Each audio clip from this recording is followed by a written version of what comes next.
The time is 6:39. I'd like to call this regular Board of Education meeting to order. The first item on our agenda is the roll call for those Board of Education members who are present. Trustee Goodrich, would you please perform the roll call? Certainly, Madam President. Trustee Schindler. Trustee Fields. Trustee Gainsley. Here. Trustee Townsend. Here. Trustee Goodrich, I am here. Vice President Lee. Here. President Hawkins. Here. We have all Board of Education members present. Next, that takes us to the Pledge of Allegiance. And at this time, I would like to invite the members of the public, the board, and administration to join us in reciting of the pledge. I pledge allegiance to the flag of the United States of America and to the republic for which it stands, one nation, under God, indivisible, with liberty and justice for all.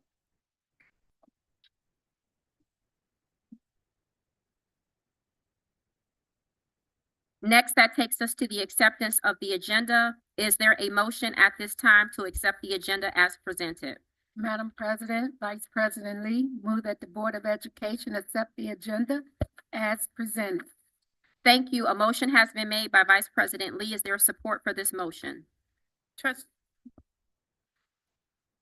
Thank you. All right. So that motion was supported by Trustee Fields. All those in favor? Aye. Those opposed? That motion carries. Next, that takes us to achievements, awards, and recognition. And at this time, I would like to turn it over to Dr. Zachary Ross. Thank you, Madam President. We are excited to have the Holmes Elementary School come today with their points of pride. And so we are just going to welcome you there because you're always home at Holmes. Welcome, Holmes.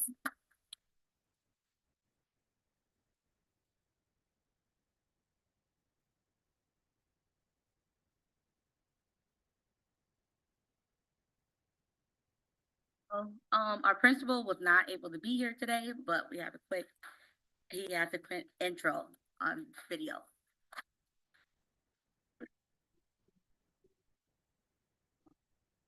Big and small and all Grizzlies. My name is Mr. Schutz, and I'm the proud principal of Holmes 16 Elementary School. I'm sorry to be here tonight in Washington, D.C. at a community conference, and I'm excited though to have so many scholars here be able to present our 7 points of pride in Holmes 16 Elementary School. So I'd like to start right here as soon as you walk into our school, you see the Holmes Hands of Pride wall. Last year in October, we had our first 4 handprints of our first 4 scholars who earned their handprints on the Holmes Hands of Pride. And as of November 21st, we had 2, 4, 6, 8, 10, 12, about 25 handprints. We just put up 4 more last week, and we are growing in our Holmes Hands of Pride. Students and staff earned their handprints on the wall by exhibiting the values of Holmes Elementary School and by exceeding their growth goals for NWEA reading and math. So we are excited to be celebrating all of our scholars for doing those things each and every day at school. Here this year, we have new hoodies that students earn when they also earn their handprint on the wall. They get to walk around very proudly with their Holmes Hands of Pride hoodies. So I'm going to turn it over now to the people who are there at the board meeting, and I want to say thank you for having us. We're super proud of all the things for school, and I'll turn it over. Slide number. All right.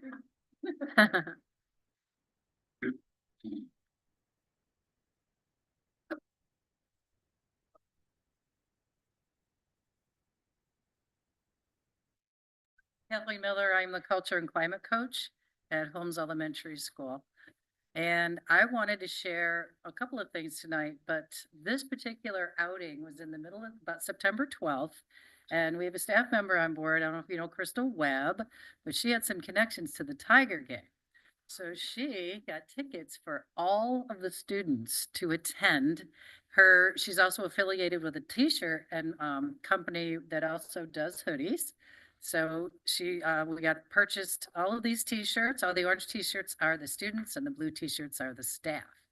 And we were able to get to the game for the first 5 innings, and the children just had just a fantastic time. It was a great celebration. We were in groups. We were able to walk the kids around the stadium, had our pictures taken. If you've ever been there, you know, that huge Adirondack chairs that are there. So the kids climbed into there, and we got our pictures taken all around the stadium and just had a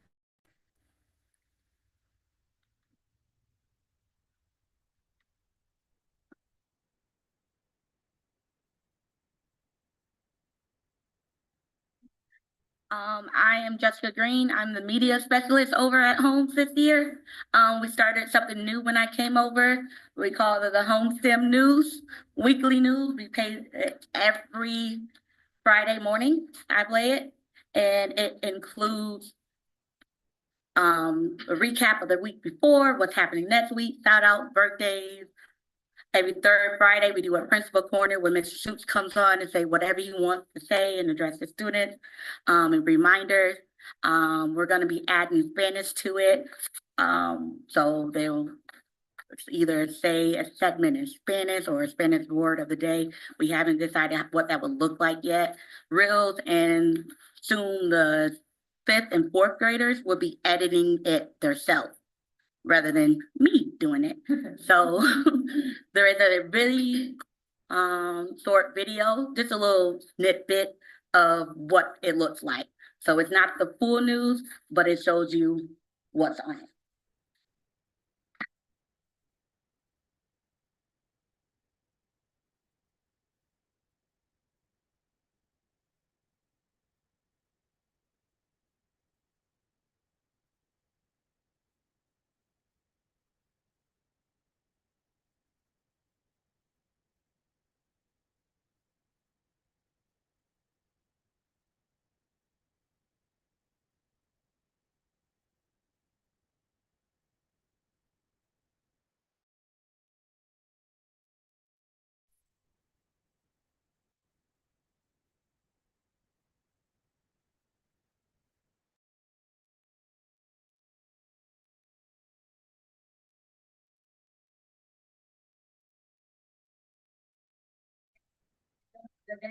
What do you call a ball man? What? Mr. Green.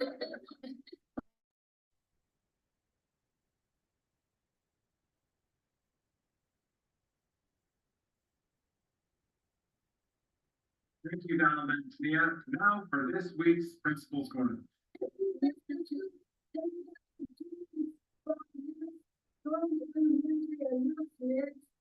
Now I'm starting up. My name is Tania. My name is Donna. So the students, we go by grade level. I just got done with the 5th graders this week. And I'll start on the 3rd graders, and then we'll rotate back around to missional classes up. And when we go back around, the students will start editing. But we end with the 3rd graders when we come back to school in January.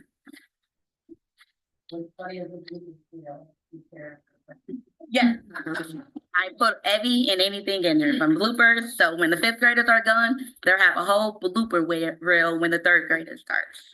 So, and they love it. They come down, Miss Green, when do you come to our class? I want to be on the announcement. So they like it. And they love seeing they them. Sure. Oh, yeah, you want it? Yeah, you want to share? Sure. I didn't show you. Go down the mic or go ahead and share. Yep, share what you're doing. I would like to talk about the news. It's fun to have everyone see you on the projector and to find people we know on the news.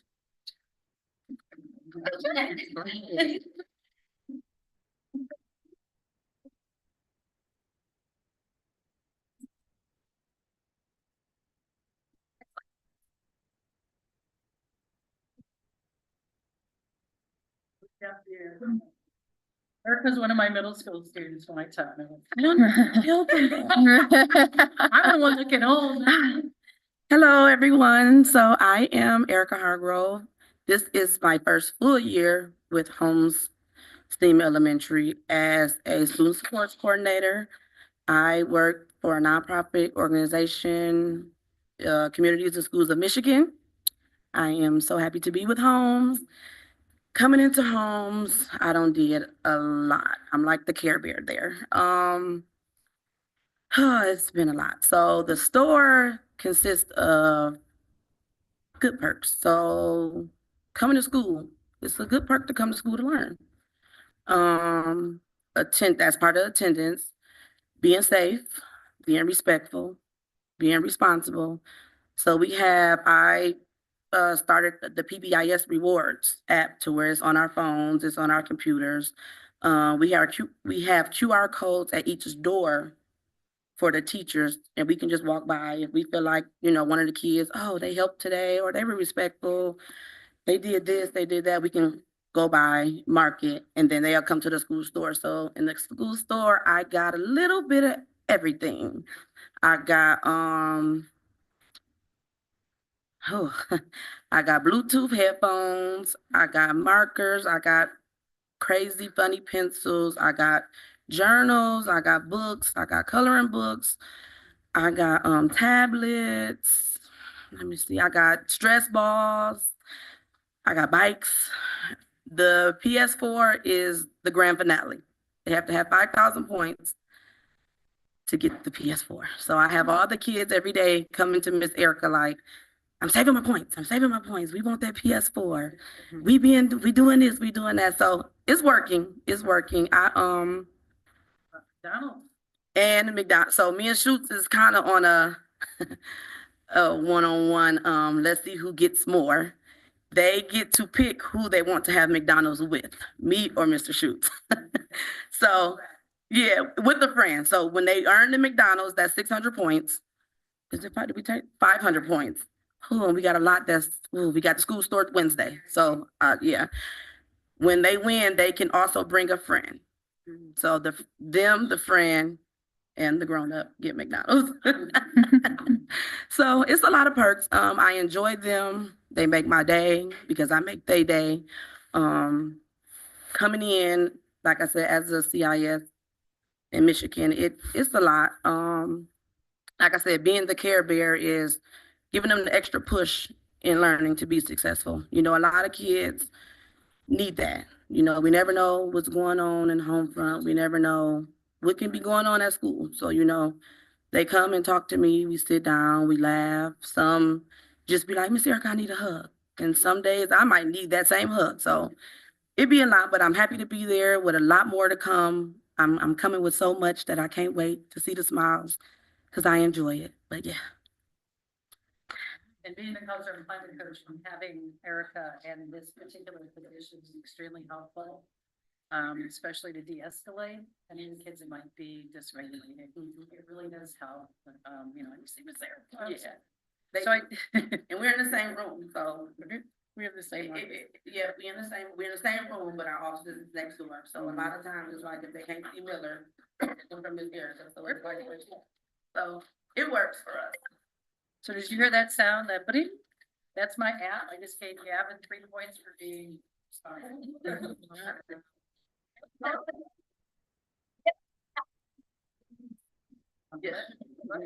So it's interesting because they get 3 points a day for just showing up to school. And if you can't, we started at mid-September, but every child should have over 100 points now just for showing up every day. So it's school's open, the store's open Wednesday. You want to comment on the store? You want to talk about the store? You want to talk about the store, Mike? You can say. Saving points. We've given out a few kids about basketballs and a lot of school supplies. And I said, yeah, today at lunch, we have a microphone system, like store's gonna be open on Wednesday. You might want to think about using your points to maybe buy something for the holidays, and so they can go through.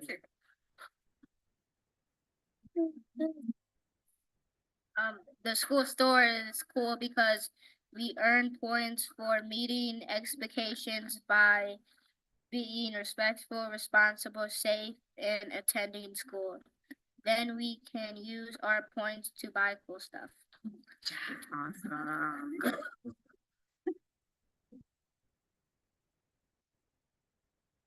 Me again, look at this. Well, our instructional coach was going to present, but she has other things going on that she needs to be at. So our school has what's called FEV tutoring, and there are 107 students right now that are accessing and learning from this math tutor. This is an online program. It's done twice a week. Some students, the whole class is doing it. And it's Tuesdays and Thursdays for some classes, and I believe it's Monday, Wednesdays for other classes. So the attendance rate right now is 69% of the students are sitting down and opening that up and doing this particular tutoring program. The average is 75% of the exit tickets. So that's not too bad. We just started using this about a month and a half ago. But the average section, so I have a little note here that I need to read so that you can understand. So basically for any child who has 20 plus sessions with 11 participation points or more, the average growth through this program is 1.5 years. So, and we should far exceed that for many of our students. So that 11 points is that 10.9. So you can see we are very close to that. Do you have any questions on the FEV tutoring? Good, because I don't know if I can answer. Just the cultural climate.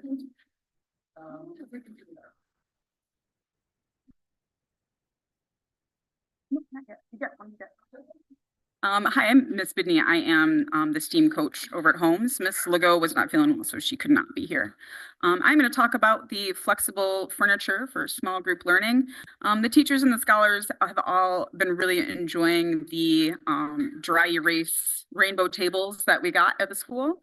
They are used for their small group instruction time, and it really has improved engagement. It makes the lessons a lot more exciting. Kids are excited to work at the table and get to, I mean, everybody likes to write on tables, right? They're allowed to do it. They get to use all the colors and stuff. So it really does help kids look forward to that small group instruction time and helps everything be a lot more fun.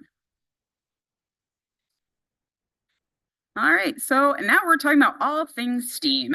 I have to say Holmes has done an amazing job of embracing this very different way of learning and teaching. The scholars have really been blossoming with the ability to be more creative.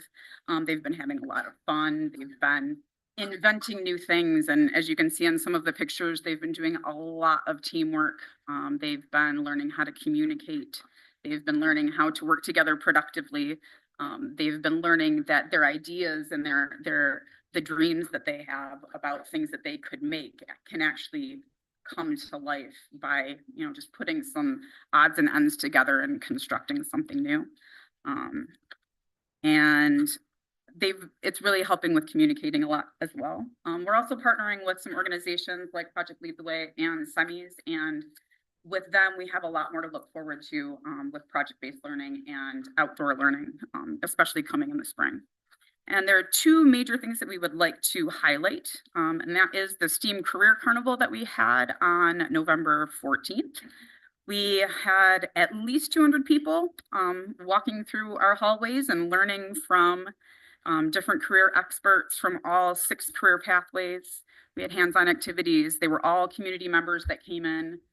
It was really, really cool to see all these different people learning so many cool things, and there was just so much joy and fun and laughter in the building that night, and it was really awesome. And the second thing that we want to talk about is Lego robotics. We've been doing that since the beginning of November, so it hasn't really been that long. And they are really great. It's been a lot of fun. They're building and they are programming and they are really gearing up for spring competition. So we have Gavin again, and he has really been a huge part of the team. He is very consistent, and he is, I would say, our head engineer. He has really pretty much built this whole robot that he's going to bring up. and he would like to share his experience with robotics. He's a fifth grader, by the way.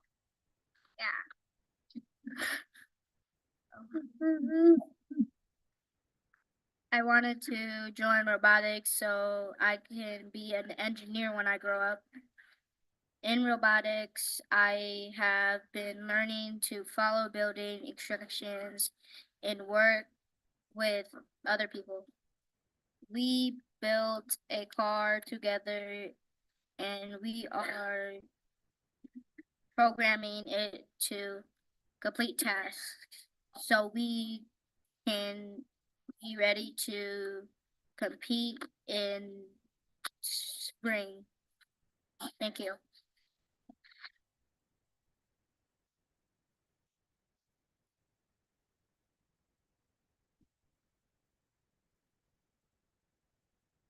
I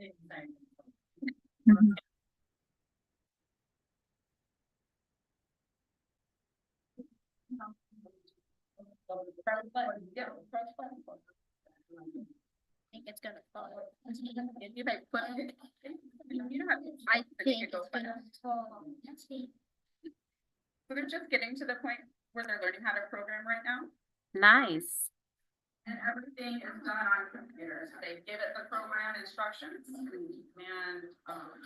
Attachments will go to this and it will help move, gather, and do what it needs to do. and he actually, there's so much information online for robotics, it's huge, so there's, there's an abundance of information out there.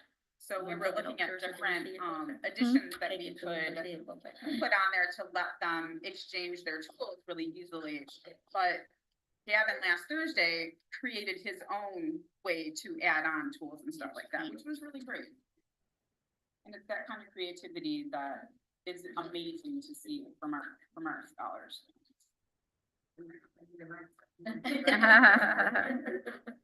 Best part.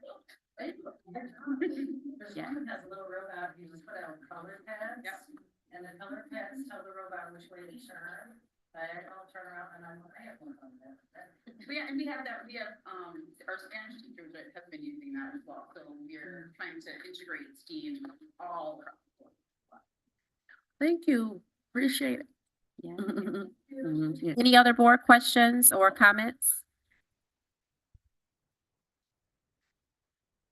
Yes.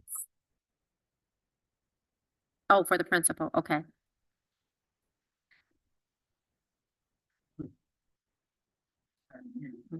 Thank you. Yes.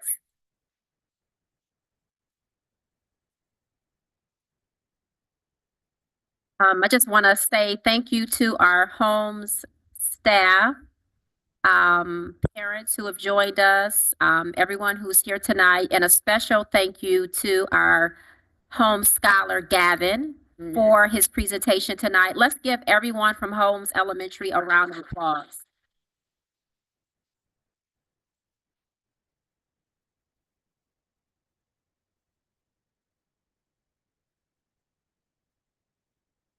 Next, we have several other presentations, so I'm going to turn it back over to Dr. Zachary Ross for our achievements, awards, and recognitions that we have. Thank you, Madam President. This next person was already received the award at the WISD. I'd love for Ms. Yusuf to come stand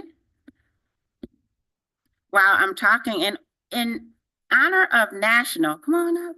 We want people to see who you are. And honor of National Head Start Awareness Month, the WISD awarded Ms. Yusuf with the Washtenaw County Head Start Awareness Award, recognizing an exceptional individual affiliated with Head Start. She loves her role within Head Start and is someone who has been at Beatty Early Learning Center since the building was opened in 2004.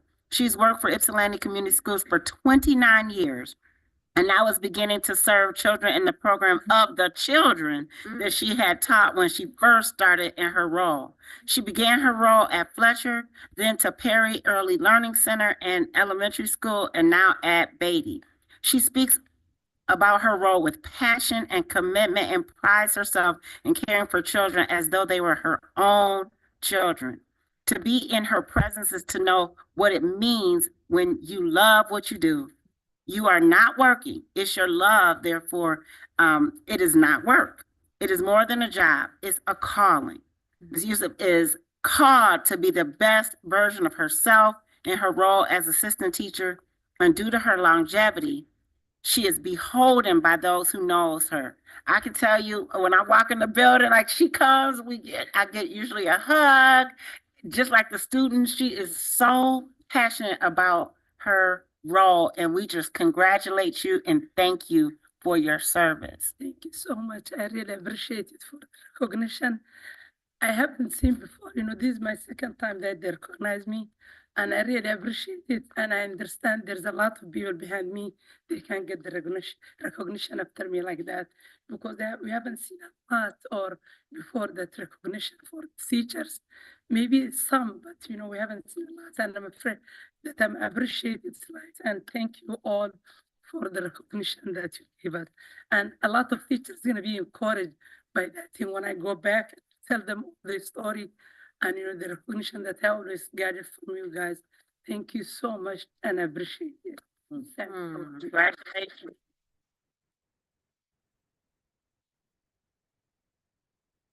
Thank you so much, Ms. Yusuf, for your commitment, dedication, and unwavering support to our students in this district and to the entire community.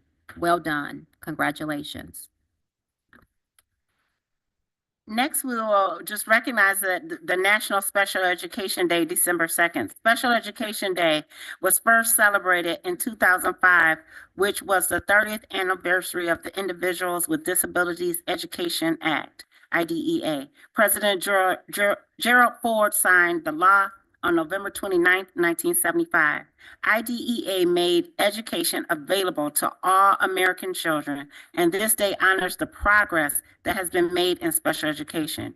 Before IDEA, many individuals with disabilities received little to no education. Schools were not required to make accommodations for children with disabilities. While some states offered special schools, the education and resources were not necessarily equal. Additionally, many parents couldn't afford to send their children away to a special school. The law stipulated that children with disabilities had the right to the same free education that every other child had access to between the ages of 3 and 21. There are 13 different areas where children may qualify under the IDEA for services.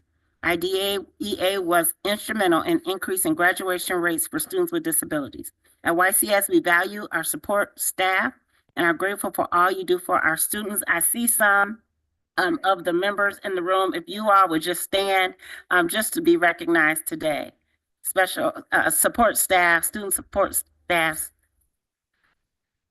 Thank you for your recognition.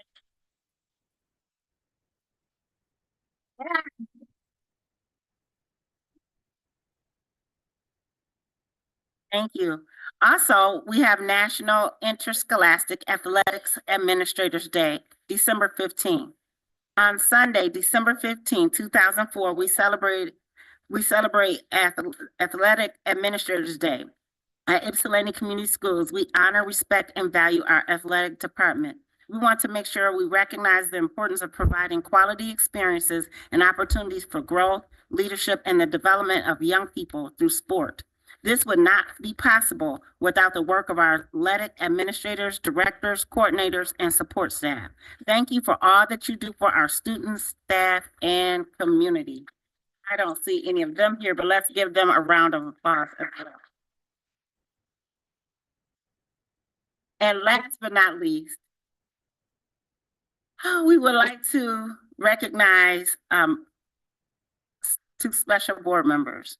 The Board of Education, wishes to recognize and thank Trustee Meredith Schindler and Trustee Jillian Gainsley for their years of service on the Ypsilanti Community Schools Board of Education. We want to thank you both, Trustee Gainsley and Trustee Schindler, for your service. Thank you for your support. Thank you for all that you've done on behalf of the students and the staff, as well as this entire community, and especially just a personal thank you.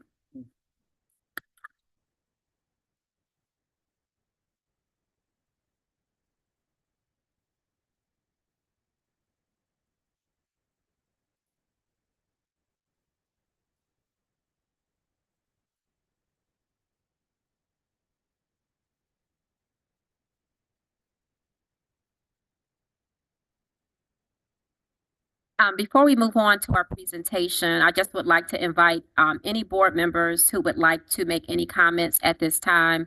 I know that this board is better because of Trustee Schiller and Trustee Gainsley. You have both left such an indelible mark on this community. You have done so much to support the students, the educators, and all the staff throughout this district. And you have had an unwavering commitment to these kids, these scholars in our school district. It has been a long road. We value you, we appreciate you, and we are certainly going to miss you. Thank you for all you have done and all that you will continue to do in your next chapter beyond this work. It's hard work, but it's hard work. So thank you for all you've done. Board members? Yes, Trustee Goodrich. As we prepare to welcome our newest board members, I've been thinking a lot about the role that each of you had in supporting and being a resource for new board members. Certainly you were for me when I was discerning whether or not to run for the board, and then as a new board member myself. So I really appreciate the positivity and the care with which you've come to this role, and the way in which you've modeled and supported those of us who have joined the board since you. So thank you for all that you've done. Y'all looking at me. Anyway. I would just personally like to say I'm gonna miss my buddy. We have Schindler and I, we know our seats. And so I really appreciate all of just your positive attitude about everything, the wealth of knowledge that you have, especially I will never be on the policies committee because you knew those policies. Yes. I just really enjoyed working with you. Gainsley, you have a very tough role to fill. Don't nobody know nothing about taxes more than Gainsley. And millages and all of this other stuff. So I do appreciate all that you have taught me while being in this role. I'm gonna miss our looks. Like, is this me? No, so I do appreciate you so much. Your friendship, your kindness. I wish you much success, and both of you much success in your next endeavors. I'm still looking for my keychains wherever you go. Yes, and so I just know you all are going to go ahead and do great things, and you will truly, truly be missed. But we are so much better, and I'm so glad that we were able to do what we did with you two here. Yes. So it was the right place at the right time. With the right all of that, you know, so, we just really, really are going to miss you all. So, but thank you for your service and dedication to YCS. And me too. Trustee James, I'm gonna miss you. You're my neighbor. I just said that. I'm like, oh, well, my neighbor's gonna be gone. You know, like she said, we always know where our seats were. You know, we have our own little thing that we do. But again, thank you for your service, both of you. I think that what we got done probably couldn't have been done without you guys. You know, so I truly appreciate that, and I know that these next steps in your life and your new endeavors is gonna be like awesomeness, and you know, to come back and visit us, and we're going to truly miss you, and thank you again for your service for both of you. Please me now. Trustee Gainsley, thank you. You know, it was rough coming in. Yeah. But we made it. So thank you. Keep your head up. Good luck for all your future possibilities. Whatever you want to do, you can do it. Girl, you got this. Okay? So thank you. It was a pleasure working with you because you knew what you were doing and you helped us along. So thank you very much. All right. Meredith. Oh, I'm sorry. You know, we got that respect thing going on here. So, Trustee Schindler. Trustee Schindler. Oh, girl. Thank you. You know, when I came in, you helped me along. You know, no judgment. You know, you was there, you was the real thing, Mhm. and I appreciate it. You know, so it's gonna be all right. You'll be all right. We gonna be all right. I'm gonna miss you too, okay? So, good luck with you. Thank you. You know, so you two gonna be missed. Okay? But I know you're going to bigger and better things. All right? You don't know about better? It's better. It's better. We gonna put that out there, all right? So good luck, ladies. You'll be missed. Okay. Thank you. Everyone, thank you. And Trustee Gainsley, I have never heard anyone describe a millage in such compelling detail and make it something you really want to make happen. It's incredible. I've always thought like, wow, like how did she do that? Because I was a treasurer before you and I didn't grasp a quarter of what you get. So I just want to say it's been one of the biggest honors in my life to be part of this group. And what a difference. Like we've really, this whole, like, look at this. This is incredible, you guys. Like this is the work and it's happening. And I mean, you can't ask for more than that, right? I mean, kids are thriving because of the work of the people in this room. And wow, you know? So thank you for letting me be part of it. Just thank you so much for your kind words, and it's been truly an honor to work with all of you over the last 6 years and you know, whatever portion thereof. I think when I came on to this board, you know, we went through some challenging times.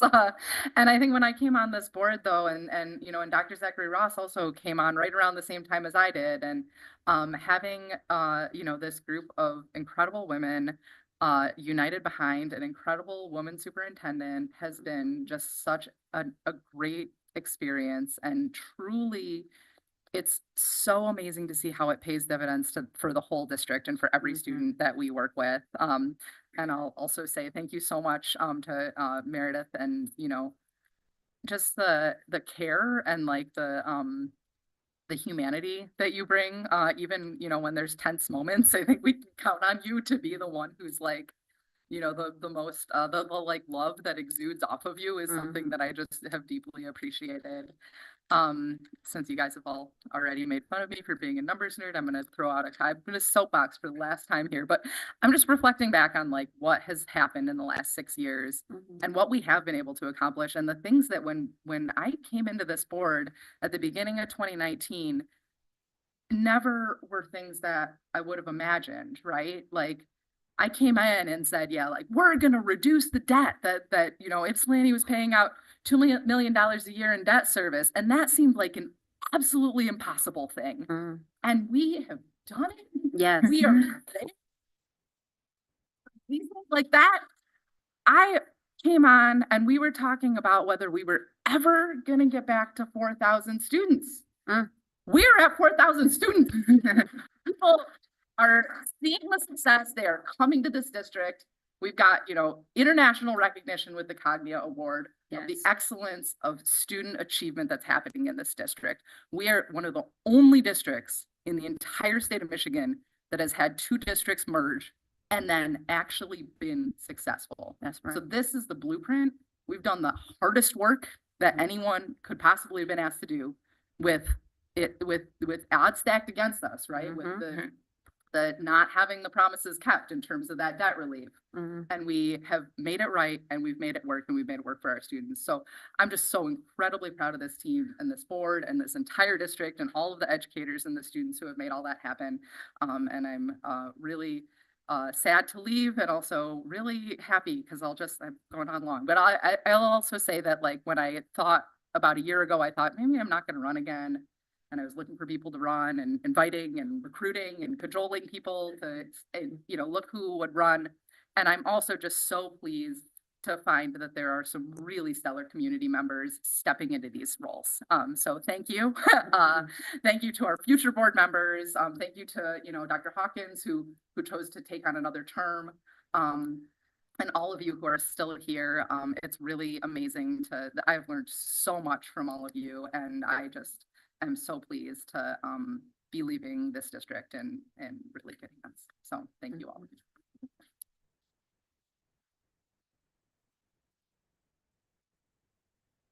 I would love for one of you or both to show your gift.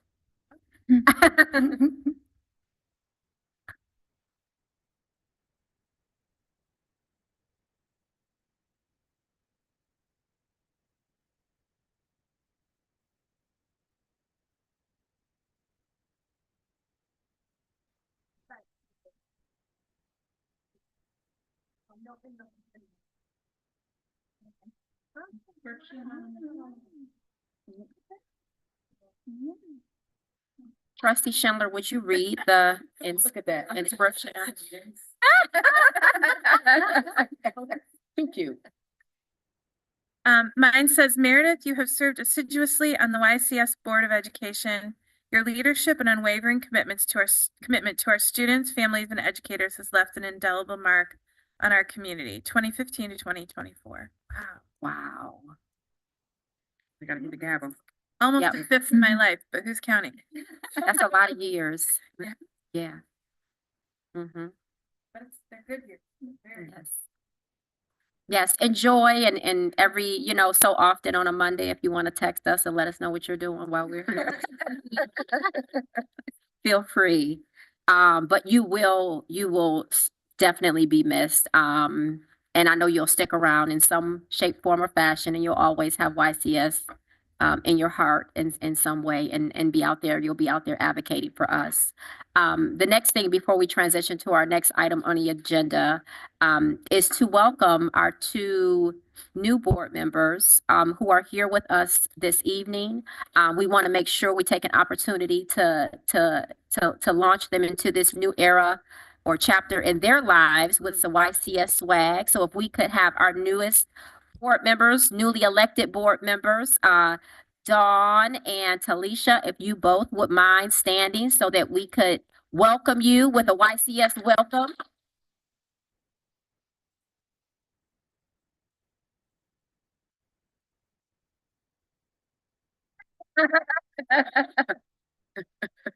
That's how we kick it off in YCS.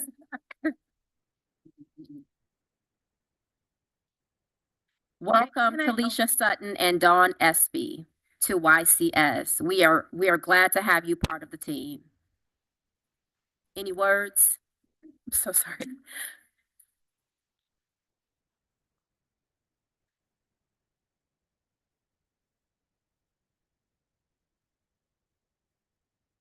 Thank you.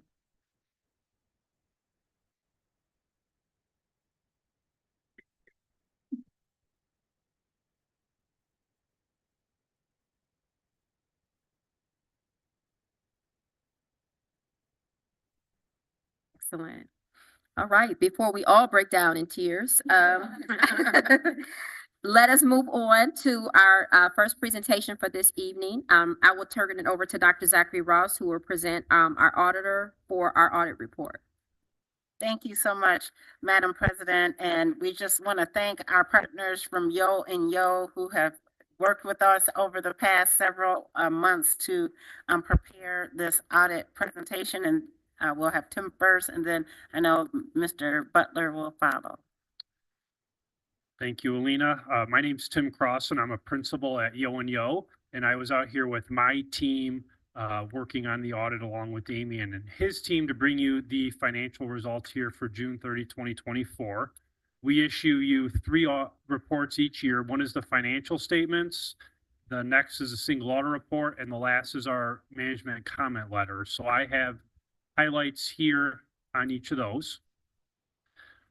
The first slide is financial statements. We have an unmodified opinion or an unqualified opinion. That's the highest level of assurance that we can give out. And as it's paraphrased here, Schools' financial records and statements are fairly and appropriately presented in accordance with accounting principles generally accepted in the U.S. That's a great thing to have in your audit report. I'm going to go over a few highlights. Most of my comments are going to be on general fund, which is the column on the far left. You do have some other funds here. Sinking fund, your Willow Run debt fund, and non-major funds include your cafeteria fund or your food service fund, your student school activities fund, and your Ypsilanti debt fund. The general fund's the most important one. It's the only one that can have unassigned fund balance, and it's responsible for covering any of the other expenses other funds cannot. So you ended June 30, 2024 with 34.6 million in assets. That includes things like cash, prepaid expenses, and accounts receivable for your July and August state aid that you had not received yet. You ended with 16.9 million in liabilities. That includes things like accounts payable, your normal bills for vendors, supplies, utilities. It includes your payroll, including your teacher's accrual for that July and August balance of contract that is paid out after June 30. And it includes unearned revenue, money that you've received but have not spent yet. That'll come up spending in fiscal year 25. You take your revenue less, or I'm sorry, your assets less your liabilities, and that gives you total fund balance of $17,646,000, which is an increase from fiscal year 2023. How much of an increase do you know? That was a increase of $8,375,000 from last year. Okay. This is your income statement summarized for fiscal year June 30, 2024. Again, it has the same funds. I am going to point out a couple of unique things that you had happen here this year. So in general fund, you had some forgiveness of debt of about $4 million.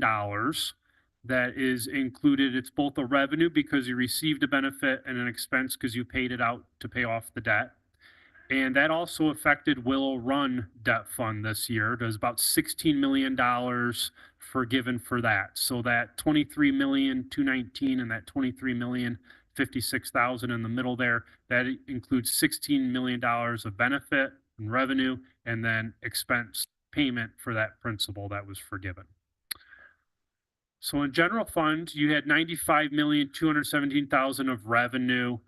That includes your state aid, your foundation allowance. That includes some federal dollars like ESSER, Title I, IDEA. It also includes local sources like your property taxes, interest revenue would be in there, and then also county programs from the ISD. So GSRP, Act 18 would be in that amount also. You ended expenses of $86,841,000, and the difference between those is that $8,375,000 net income that brings you to that $17,646,000 I mentioned earlier in fund balance. So as a percentage of expense, that puts your fund balance at 20.32%. Last year it was 12.03%. As a government school district, the state has you adopt the budget each year for revenue and expense, and you're held to that. You should spend within that budget. The state does not worry too much about revenue. You can be over on revenue. What they really want you to watch is the spending. So they are going to take a look at your $86,841,000 in expense and compare that to the budget of $85,232,000 and see that you overspent it by about $2.3 million for fiscal year 24.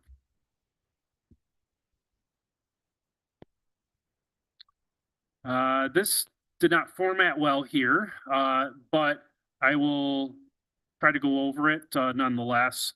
So a big part of this pie chart is your state aid. Your foundation allowance makes up about 46% of your revenue. I think that's shown up here on the bottom right-hand corner of the PowerPoint. Your local revenue accounts for about 19%, about 17.5 million in your revenue. That again includes your property taxes, interest income. You have that orange part on the left there is the federal dollars. That's about 26% of your revenue at about $25,198,000. That number is going to shrink for fiscal year 25. ESSER's period of availability ends September 30th, 24. So you've got most of that spent down through fiscal year June 30, 2024. And then you have some other miscellaneous sources. I mentioned the interdistrict, the county revenue is about 4%, about $3.7 million. And that other financing sources, which shows up kind of scrunched together up at the top, is about 5% at 4.8 million. And that includes some of that forgiveness of debt that affected general fund. So the expenses, where does the money go? So the two biggest parts of the pie here are salaries at $31.8 million. That's about 37% of your spending. Employee benefits is about 25%. So that would include things like payroll taxes, retirement, and health insurance. Those two together make up about 62% of your spending, but you do also have a lot of people costs and purchase services. So that would include things like EduStaff, parapros, school districts that are outsourcing transportation would also be included here at about 15% or $13.1 million.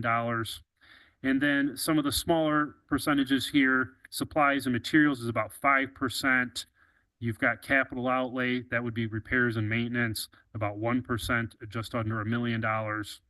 And then general fund had 7% of principal and interest that it was obligated to pay for June 30, 24.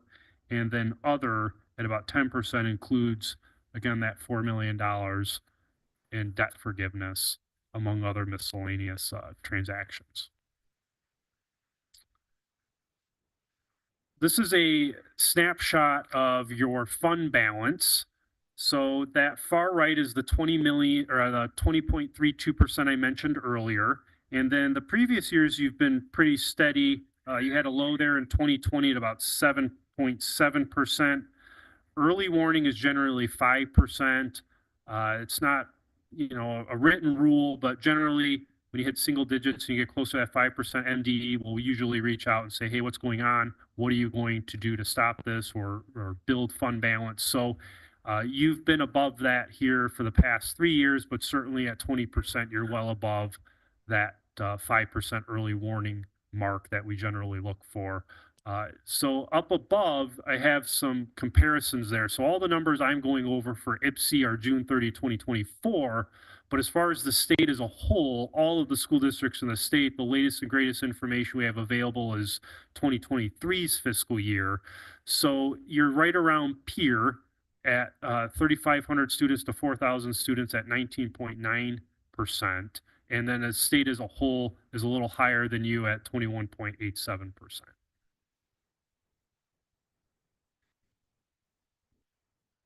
I mentioned 3 reports, so I went over all the highlights for the financial statements. I have a slide here that summarizes the findings in the single audit report. So the top one there is a significant deficiency for ORS contributions. That's the retirement amounts that you pay with each pay period. This has been in your audit report for a number of years. It was a material weakness last year, so that is reduced as a significant deficiency. And this is just a monitoring that has to happen between what you pay is supposed to be paid for retirement expense versus what the state is expecting you to pay. So there's differences commonly on those pay reports. Some of those are followed up by your team, but there's got to be a better way, a better method there to track those and try to minimize those and reduce the follow-up. The one below I had mentioned, so when you overspend the budget, that's a violation of the law. Even at $1, the state views that as a violation of the law, but at $2.3 million, that's a big amount. So that is material weakness and material non-compliance in the audit report. And that is repeated down below. You see that 2024-2 again under the federal awards. And because that budget affects your both federal awards that come direct from the Department of Education and the state of Michigan, MDE, there is a potential there that there could be or are issues and the budget to actual and the federal awards. And then back up to the top, that 2024-3 is procurement. So there were transactions that we would have expected to see some kind of documentation, whether you're using a consortium to procure and purchase that, or if there was some kind of quote or sealed bid process that should have happened. There was no evidence of those. And going back down to 2024-4, so this is a finding that you had last year. And so that audit report and that fiscal year was well underway and completed in probably January, February of 2024. So this finding is the same as last year. So child nutrition and also child and adult care food program had issues between the counts, the meals that you served at the schools, and what you requested from MDE. So those amounts should always match. And for the same reason, the count methods and the way you were accumulating information last year basically carried all the way through, or a large part of 2024's fiscal year. You have the same finding again. And 2024-5 is material weakness and noncompliance for payroll documentation for Head Start. So you have to document the methods that you are charging time for people when they work on a federal program or any kind of restricted program. And you're using direct certifications, but those direct certifications didn't match the people that were charged to Head Start. So you need to make sure whoever is being accumulated and charged as a Head Start person, you're getting those. There should be semi-annual certifications done through the fiscal year, and that should support who you're charging to Head Start. The last one is for LEAP. It's a material weakness. It relates somewhat to the budget violation. So there were charges for payroll that we would have expected to be charged to as a disbursement, and some of the disbursements should have been charged as payroll. And so you want to make sure that there is a check and balance there, that whatever is being charged to these is coded appropriately.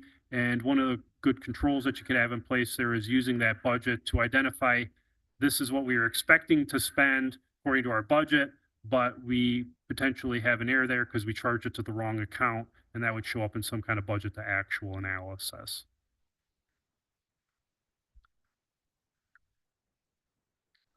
So this is the last report, a summary. This is our governance letter, our required communication between the auditors and management and the board.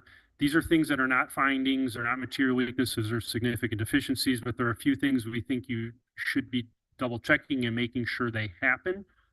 So the top one is bank reconciliations. Right now they're done in Excel, which could be okay, but you want to make sure that you're documenting who prepared them, who reviewed them, and the dates those happened. So because they're in Excel, there's a tendency to save it somewhere on a shared drive. You want to make sure there's some kind of documented review and prepare notes somehow, so it's clear that they're happening timely. The more timely this happens, the bank rec happens, the more likely you are to catch or detect errors. And then of course you want to make sure things are reviewed to minimize any kind of error in the preparation. Outstanding checks. This is related to the state's SKEET laws. So you have to make sure that if you write checks either for payroll or disbursements, if they don't clear, you follow up on those and try to reissue it. I think they lapse for 2 or 3 years, depending on the type of transaction. Then you have to remit it up to the state for them to deal with that. So you do have, it's not a material amount, but you do have some checks that are over that 2 to 3 year period that should be remitted to the state. Bank transfers. So in a pooled cash environment, you are potentially collecting cash in another fund, but you need to transfer that cash over more timely to make sure that it's not sitting in general fund, it's moving over to a debt fund where you're going to eventually make that payment. That's a pretty routine thing to collect cash in one fund, and it has to be dispersed out to other funds. So for example, property taxes, you typically get like one check for that, and you have to move it to the other funds like a sinking fund and debt fund. But you don't want to build that cash in that other fund. You want to move it over to the fund that it's going to remit the payment. information technology, general control. So there's a couple of things here. One is you want to make sure multi-factor authentication wherever it's available is enabled. So passwords aren't enough today. It looks like New World has the potential to use multi-factor authentication, but it doesn't look like it's enabled. So that is something you want to look into. That greatly reduces the likelihood of somebody getting unauthorized access to any software or network. And then there was a situation where a terminated employee, there was no documentation that they were removed from all the software. So you want to make sure that you've got a checklist and that it's happening for each terminated employee so that you're removing them from any software or any network access so that they can't still access confidential information or any district information once they've left the district. The bottom one is federal equipment records. So this is really specific to inventory. So you have to tag things that you purchase with federal dollars. I believe the federal rule is 5,000 or above. MDE still wants you to do that for different IT type things like Chromebooks even, smart boards, that type of thing might be less than $5,000, and they want you to perform an inventory every 2 years. So you want to make sure that that process is documented and happening. So it's a lot of information in a short window. We did meet with the finance committee before the board meeting and went over this in more detail and more conversational. This is a very similar presentation that I just gave them with a little less information for the sake of time. I'm going to turn it over to Alina and Damien. Is there anything else you wanted me to cover that I didn't at this time? No, I just want to make sure that the board knows how much you really were actively participating in this whole process to make sure that everything got done on time. So I just want to thank you for that. Tim met with me probably every few weeks, and typically you meet with the superintendent once. And so he just helped us through making sure that we had everything so that we weren't into the same process as last year going all the way out until January. So that's again where you see some of the overlap because we got the last audit back in I think January or February even. So to be able to make those changes, we're catching up. So Mr. Butler will talk about kind of what they have in place and have started since August for this new year. I just want to again thank him I had access to the system this year when we went through. I literally was on their system going through step by step because he was so involved. And so we see the findings. We also know now all the pieces and where we are. So I really appreciate you. Well, thank you. I don't want to, miss the deadline, and I know you don't want to miss the deadline either. So we worked really hard to get this done. We tried to loop you in as much as possible. We were out here working with your team, and auditors are disruptive. We ask a lot of questions. We go back and forth, and we interrupt management from their day to day. So we were out here working with Damien. Barb was really, I don't think I saw her here today, but she was really helpful in this whole process too. So we appreciate you working with us and filing this on time. I believe you got your state aid in November as you should. And this is all done and wrapped up now. Thank you. So thank you. Any questions from the board? I do have one. If you can answer 2024-004, you said that one was last year and then it happened again this year. So if it happens twice, is there a penalty for that? So I guess it's an important context that we finished this audit. I think we filed it in January, February 24. So that finding did exist last year. And even in a best case scenario, if you finish your audit in October, there's going to be a repeat if that control wasn't fixed. So if you're already going into January, February, and trying to fix that, it's going to be really hard because 5 months of the school district has already happened and you're in the middle of the school district already, and it's hard to make a big change. So what that is, that -4, that's the eligibility for child nutrition and CACFP. And so those are counts that are previously, they were manual. So they were basically, as meals were served at the schools, there was basically a manual count with a pen and paper, and then those had to get accumulated into a spreadsheet so they could be summed up, and then they were put into a request to MDE to get paid for those meals served. And so that's a very error-prone type of process, and not something that was, you know, able to be completed before your fiscal year 24 started. Okay. So I think Damien's going to cover that. We did cover a little about that finance, but I know there's efforts made through the summer in order to try to move to a electronic point of sale type system. And as far as the penalties, I am not aware of any. I believe at some point MDE did meet and say they weren't going to look for any money back.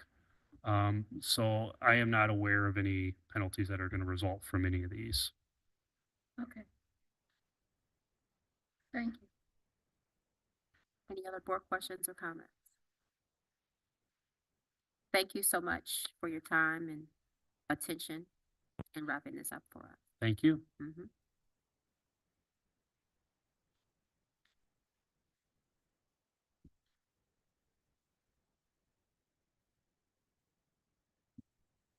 Good evening, Madam President, Madam Superintendent, Board Trustees. That's a lot to hear. That is a lot to hear. It's even worse to go through. But we are fixing it. We are fixing. So we have worked with the audit team quite a bit, and we filed our letter for corrective actions, and we've established our a pattern to fix what's broken. Part of what's happening is the transition from manual processes into digital processes within New World. As we go through and digitize some of the processes, we're finding that we have coding issues. We have to fix our coding, make the adjustments, and when we make adjustments, we reclass individual employees. That triggers an ORS error. So we're going through and fixing it as the errors are getting smaller, but we still have them. Training is a big part of what we're doing in the business office. No one in the business office has been in a position longer than 2 years. So this is a new process for a lot of us. So we're working with the state. State has been here quite a bit for food services to go through some of the changes that we need to make and some of the shortfalls that we have. A lot of the food service challenges stem from COVID. We haven't been audited in 7 years. We were supposed to get audited in 2020. The pandemic hit, everything kind of went awry. So now we're picking up our last audit was in 2017. So there were a few things going on that we have to fix and have been overlooked, been overcome by various events. So we're working to fix our food service processes. The food service management team is working and training individuals on Meal Magic. We're actually we have a staff visit this week. The state is in the district, and they'll be going through and watching our food service processes to see where we're making improvements. But we're working with the team to continue to train and get everybody on the same page so that we can meet the standards that the state requires. Training across the board for procurement is big, and people we have emergencies, and we made a large purchase of safety seats very quickly, and we know that we have to get with the consortium, and as we transition various directors, make sure everybody has access to the bid system and understands how to use it. So training is a big step on what we need to do and what processes need to take place. As far as monitoring goes, we're establishing our cutoffs for the year. Every month, the business office will have time to go through and check boxes and make sure we're doing everything according to the budget. New World is a big challenge in getting things fixed there and getting those processes together. Training for the business office and how we interact with the various departments across the district is something that we're working on to make sure everybody is on the same page. As we move through, we're halfway through the year already. When we get to June of 2025, these findings won't come up again. On the screen now are the highlights of where we're going to focus our attention. We work very closely with the ISD to make sure our system is up to par. We've had some modules that were not implemented here that were in use in other places, and we're getting the training. Tyler Tech has sent us some information to help us upgrade our system as well. So the training we get in individual departments, payroll, accounts payable, and at the director level. We have our grants, Barbara Boone, who's mentioned, as managing our grants, so we have a better idea of the processes we need to take, getting district employees and grant managers involved, so we can keep all of those numbers and those budgets tighter.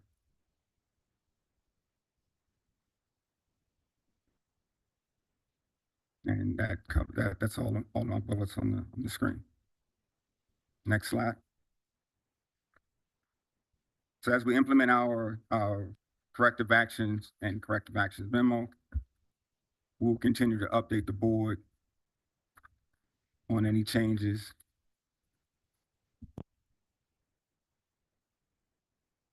What questions might you have?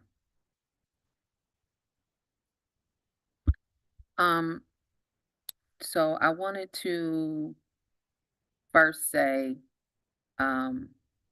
thank you. I know you've been in this role about less than 2 years, about 2 years, right? And you immediately had to come in and get your whole team that was new to transition to using New World, because we wanted to get away from the old system of spreadsheets and all of that good stuff, just to make sure that we can have stuff done timely. I know that there was a big transition in that, and the board had concerns that we wanted to have some things stressed to have done, and you and your team have steadily worked on that. So I do appreciate that. I do understand you all came into something that really you had to dive in and do some changes and stuff, and that's a lot. So I appreciate all of that you've done. I also want to make sure that people understand, so we have the correct narrative about out there about the budget violations. That was simply due to a report of the budget not being modified, but the funds were there to cover what looks like it was overspent. But when you have a budget, you have to follow the budget.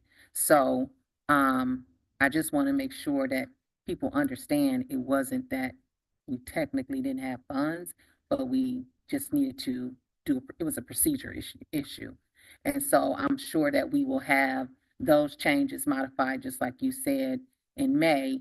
We'll make sure that we have all of our, just make sure that we're looking at the budget to modify it. So I do appreciate you keeping the board and the finance and operations team abreast of everything. And I'm confident that we will get these findings corrected. And it's a process. Really, that's all it is. It's a process. So I do appreciate that. And I wanted to publicly say that to you, because you took on a big charge and you and your team are working through this. And I'm confident that we are in good hands to make sure that we're in the right direction. Thank you. We definitely are. Thank you. Other board questions?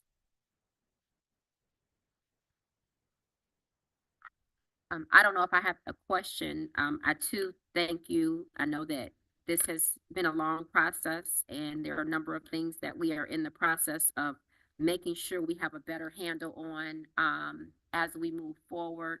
And I guess as a suggestion, that might, I don't know if it would be helpful, to you, Mr. Butler, at all in any way. So it's just an option that I'm putting out here. And maybe for the board to consider that maybe we have some additional checkpoints that we build in throughout the next year in order to have a sense of being on track and where we are, because obviously things happen, right? And so because we are transitioning to these new systems, it's a lot. It's a big learning curve for everyone involved. Everyone has been in the role, as you stated, 2 years or less. So that's a lot for the team to absorb. So my suggestion that I would put out for consideration is to just think about sitting on the finance committee. You know, now I don't know if that will be the committee I stay on, but if I am, just a consideration is to maybe think about how we might have additional checkpoints throughout the year. That would be my only comment. We do have a plan to have have a cutoff so we can monitor spending, move on to the next month. So that is in the works. Okay, okay. And just so those come back to so we can talk about it as a board, so that, yeah. Thank you so much. Other comments or? I would probably do what you said for me, additional checkpoint, but you said you have that. That would have been my suggestion as well. Did I hear the gentleman right that we overspent 2.3 million? Yes. Okay, now with that, are we gonna be penalized in some kind of way? What happens with that? So the state is, they're going to inquire why the budget wasn't modified. And it's just a matter of going through and spending and projects, and it was just oversight. So that's another area of training and modification controls where that cutoff on the monthly cutoff will help us avoid that in the future. They're not gonna like send anyone to oversee us or anything like that, right? You're just gonna. I'd have to defer. Because we're not in the deficit, we're not in a position where we're losing money. We just overspent the budget. We had the funds to cover the budget. We just didn't account for it. The budget I put together was overspent. Okay. So we had a presentation, I just want to remind the board, in May, when Mr. Butler did the presentation, we should have done the amendment at that point as well. Mm-hmm. So he did a presentation, and we didn't do that action item I asked about, but we didn't do the action item for the amendment, and that is what we need to be looking for, that amendment every May to shore up, because we are still meeting, as you know, with especially the big grants, the seek, the LEAP, all of those, we have to meet monthly with those reporting agencies. So we should have been able to say, oh, look, we're not just all those other federal. We need to say, yes, we need to make that amendment. Although it's 1.89%, so not huge, we should know to the dollar, like Tim said, not even $1 over. So we should expect that we're amending, because you're projecting out really far when we're making the budget in June. So by June, when you adopt that budget, we don't know how much we're getting in state aid. We don't know our counts. We don't know our staffing. So we should be expecting those amendments to be happening. Okay. Trustee.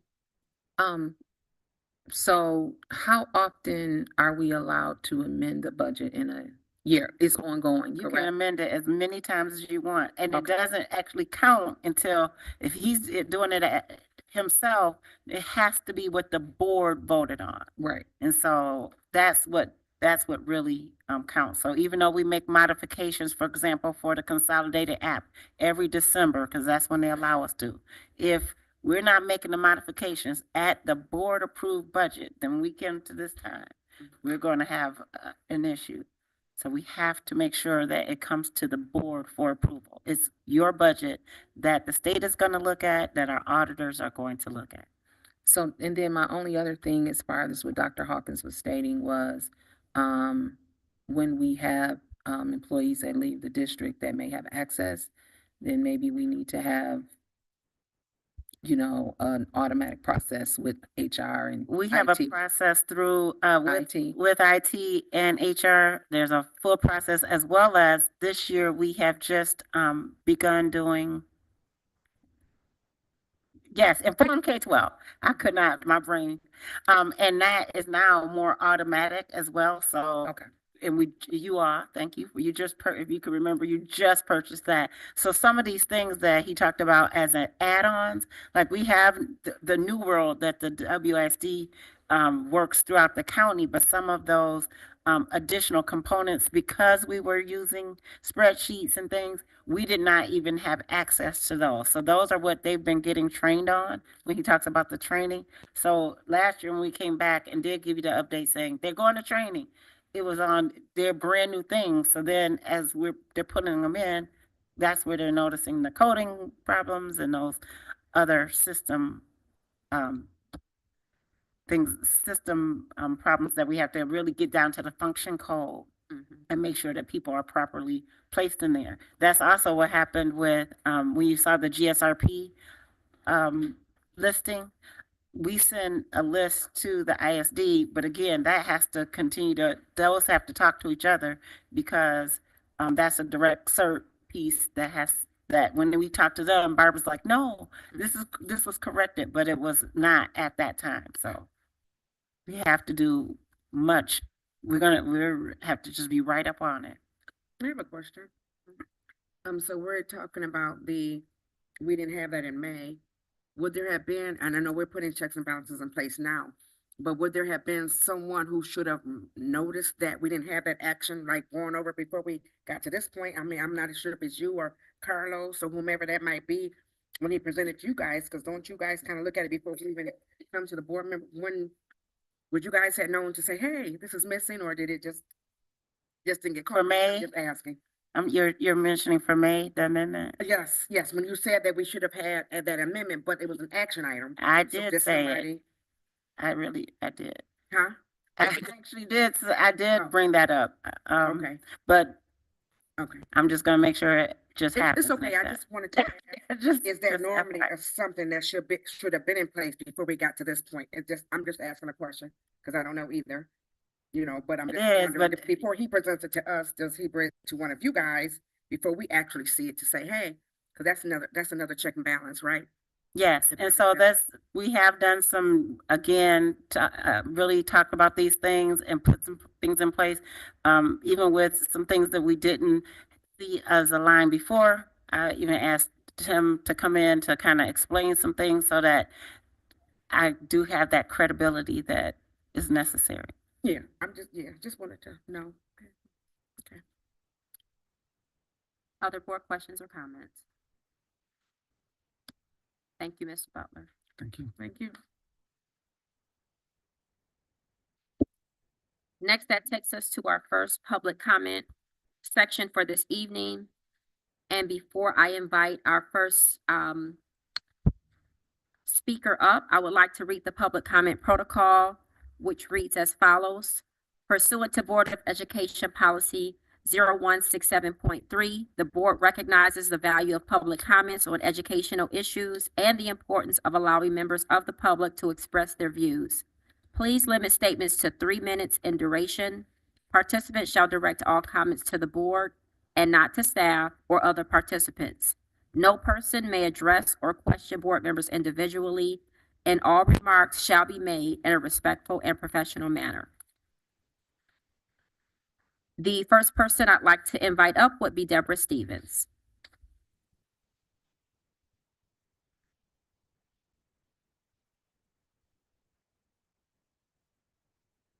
Good evening, Board. Good evening. As you know, for most of or at least part of the 4 years I was here before, I was the early childhood special education teacher, and upon coming back to the district, now I'm the early intervention teacher, so to the littler ones at Esbrook, and that's why I'm here tonight to speak about a serious issue that's impacting our youngest and most vulnerable learners, children in the early intervention program, many of who have complex needs and disabilities. At the end of last school year, the early intervention team was asked to move classrooms to accommodate increased enrollment at Estabrook. They were assured that the program would have access to a full classroom previously used by the Bright Futures program. However, just before school started, we were informed that we would be sharing that space, and despite our concerns about the challenges this would create. Unfortunately, the shared arrangement has forced us out of the majority of the classroom, and our program is now operating for the most part in a hallway outside of the classroom that we were promised. Let me explain why this is not just inconvenient, but untenable. First, this violates the privacy rights of our families and students. Early intervention playgroups are often families' first introduction to the district. These sessions require confidentiality, both to respect family dignity and also to comply with FERPA. Conducting these groups in a public hallway sends a clear message that their privacy and trust are not priorities. Adding to this, employees from the Bright Futures program have entered the shared space during IEP meetings, further compromising student and family privacy. Second, this setup compromises the safety of our children. Many of the children in this program have compromised immune systems, mobility issues, or complex medical needs. Hallways cannot be child-proofed or made safe for toddlers who are just learning to explore their environment. Additionally, the Bright Futures team has not cleaned or maintained the shared space adequately, leaving behind choking hazards and other unsafe conditions that put these young children at risk. And finally, this arrangement undermines the professionalism and reputation of our district. Families often come to our playgroups with a mix of hope and anxiety, looking for guidance, support, and reassurance. Asking them to sit in a hallway sends the wrong message. It says that their children, their families, and their needs are an afterthought. If our district's goal is to increase enrollment by offering high-quality education, then the way we treat our youngest and most vulnerable students must reflect that commitment. Efforts to collaborate with the Bright Futures team and building administration to find equitable solutions have not been successful. They have not been willing to compromise or address these concerns, making the current situation even more challenging. I understand that resources and space are limited, but this situation cannot continue. I urge the board to prioritize finding a suitable, safe, and private space for the early intervention program, one that upholds our commitment to every child and family in this community. Thank you for your time and considering the needs of these families and children, and I'm happy to work with district leadership to help find a solution. Thank you, Ms. Stevens. Next, we have Kirsten Sunderman. Did I say that correctly? Kirsten, I apologize. Kirsten Sunderman.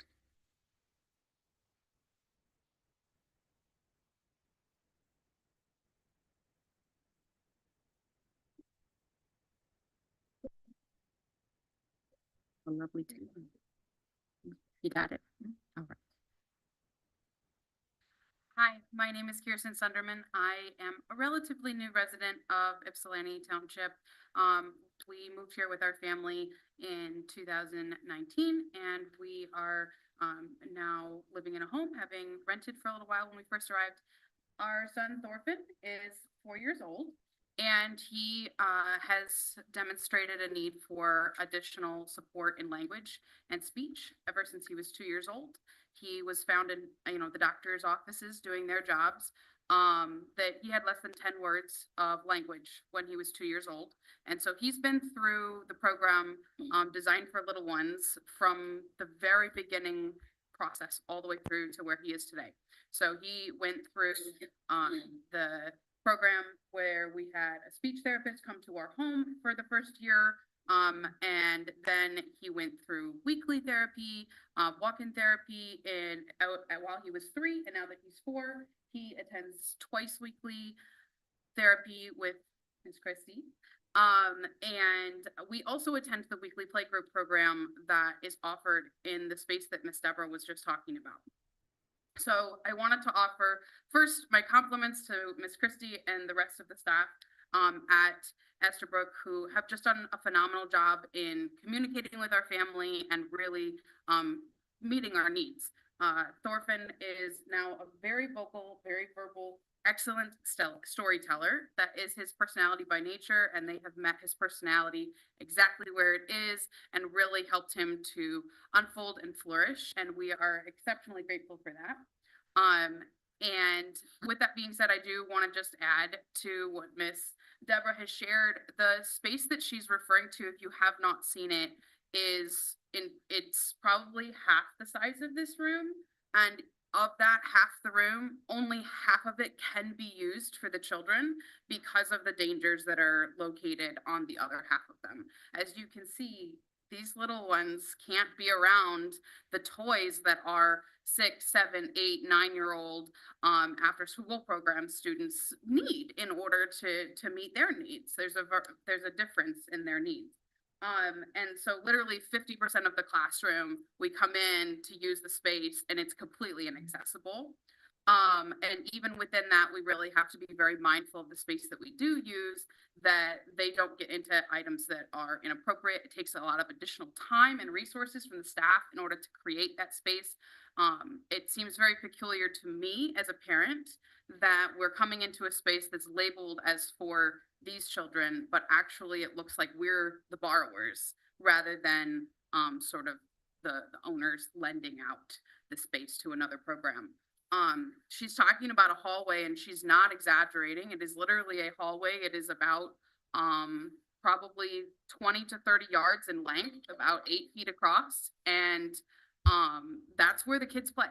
I'm not exaggerating. They have a little kitchen with their little toys and they have a rug that they can sit down and push their trucks on. And in that hallway, there are 4 different doors to 4 different classrooms that come off of it. And that can disrupt their engagement at any period of time. So I would just like to add my personal comment onto what Ms. Deborah has already shared and ask the school board to please consider finding an alternative solution that would meet the needs of both groups. Thank you. Thank you, Ms. Sunderman. And next we have Amanda Smith.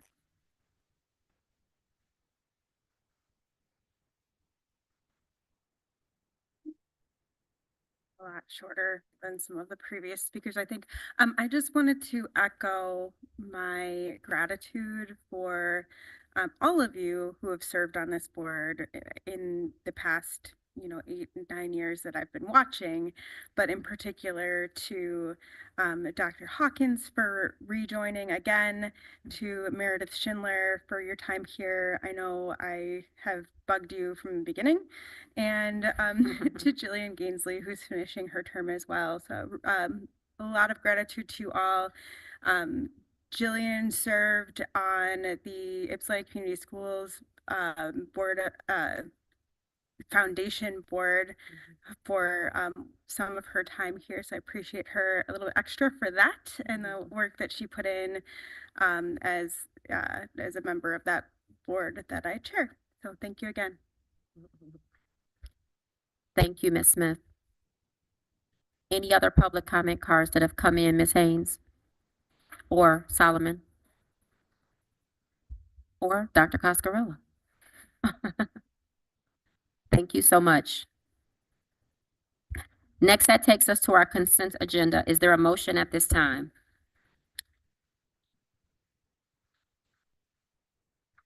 Madam President, Trustee Fields, move that the Board of Education approve the November 4th, 2024 regular board meeting minutes, personnel matters as per the presented list dated 12/2/24, new hires, resignations, and retirees, and number 3, corrected October 7th, 2024 board meeting minutes.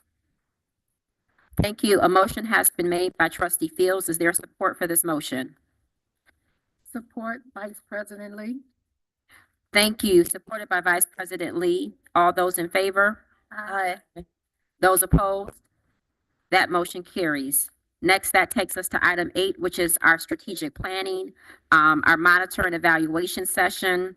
We would like at this time to invite our facilitator, she's already joined us, to join us at the table for our board self-evaluation, and we will also move into our superintendent progress monitoring session. So at this time, I would like to turn it over to Mary Kerwin. Thank you so much, Madam President. We'll begin with the board self-assessment. It has been the practice of this board to do an annual assessment the same night as the assessment, of the formal evaluation of the superintendent. So in December, it assures that everyone who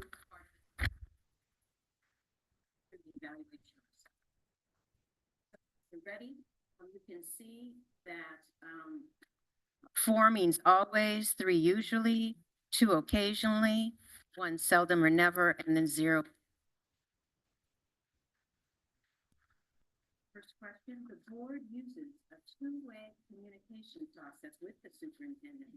By neither the board nor the superintendent is surprised at meetings. Raise your hand, let me know what you think that would be. That's 4.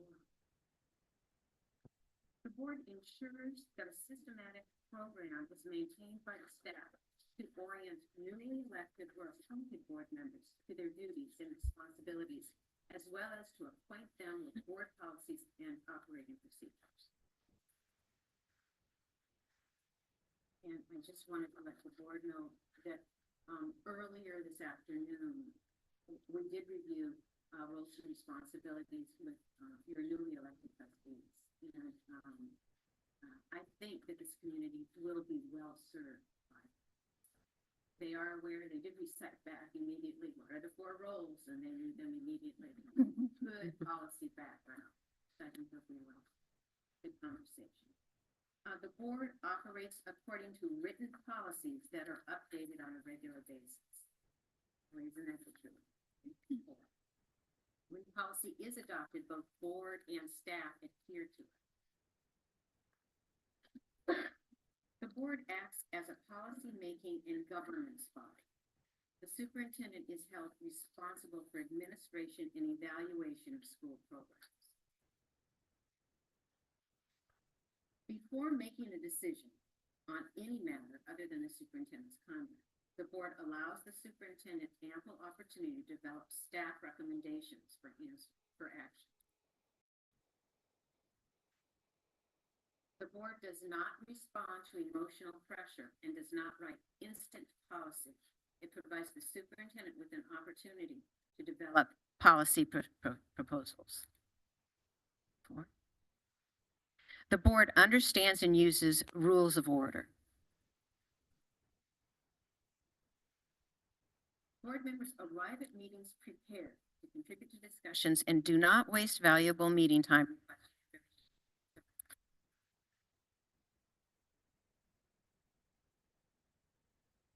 Board members are representatives of the entire community, not just of special interest, and are committed to public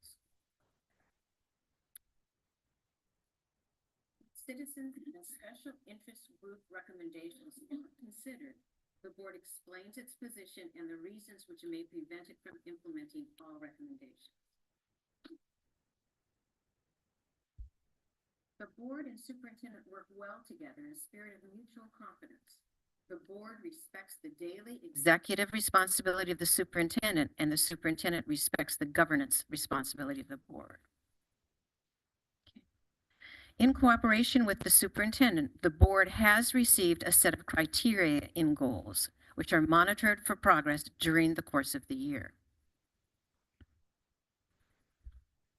Fairness and diligence are used by the board in the superintendent evaluation process.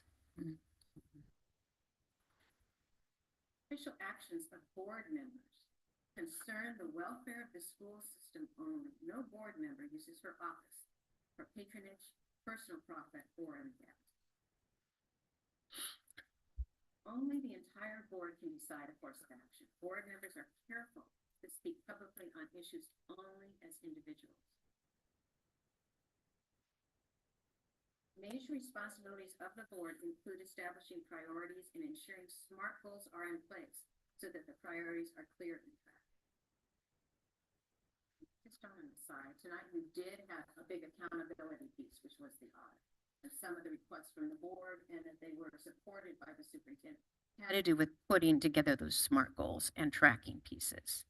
It is not unusual for any boards to do a reconciliation amendment, often in January, but can be done again, as you said, times. We wouldn't want to do monthly, but that we're aware that a reconciliation amendment, again, it's the board's budget, it's the board's policy. So those pieces need to be put in place. And I think it was good evidence that this Board of Education has a keen interest in seeing that those are followed through. So commend the board for that. 2 pieces, and I added a third. So we usually at this time talk about what this board does well. I think this assessment shows a number of activities that the board has done well and has consistently done well. And when we talk about the Cognia report, which is a national and international, as you said, highlighting that one of the pieces that they pointed out was the governance of this school. So when you think about what the board does well, what comes to mind?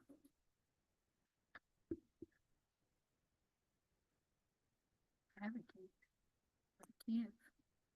I think we advocate for the students well.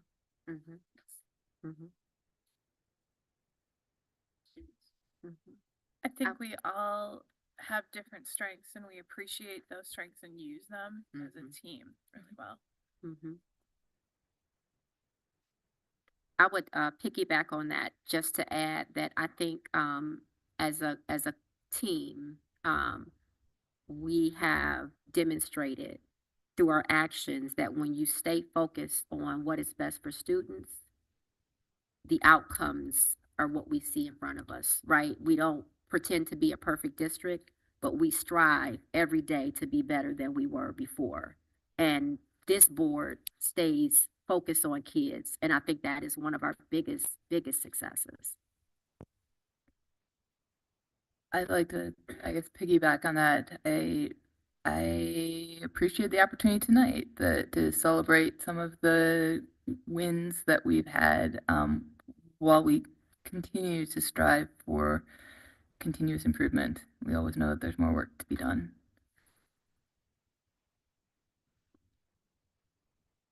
I think we have really outstanding leadership. So I think we've hired an extraordinary superintendent and done, you know, what as much as possible to support her. And then also Dr. Hawkins and Vice President Lee. I mean, I think we have really outstanding leadership and that really shows. Thank you. Thank you.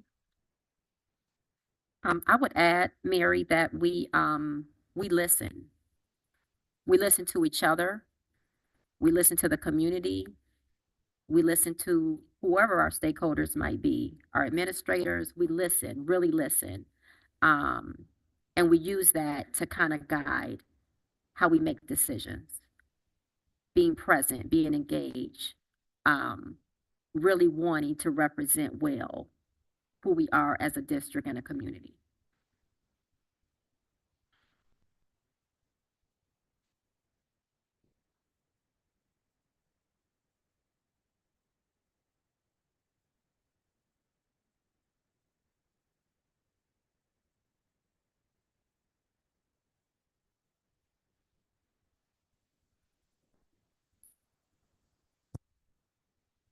I have one more.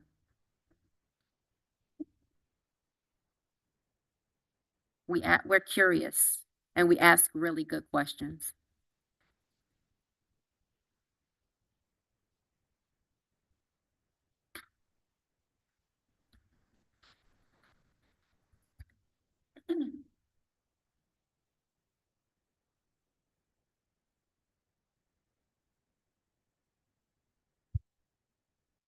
Anything else on that?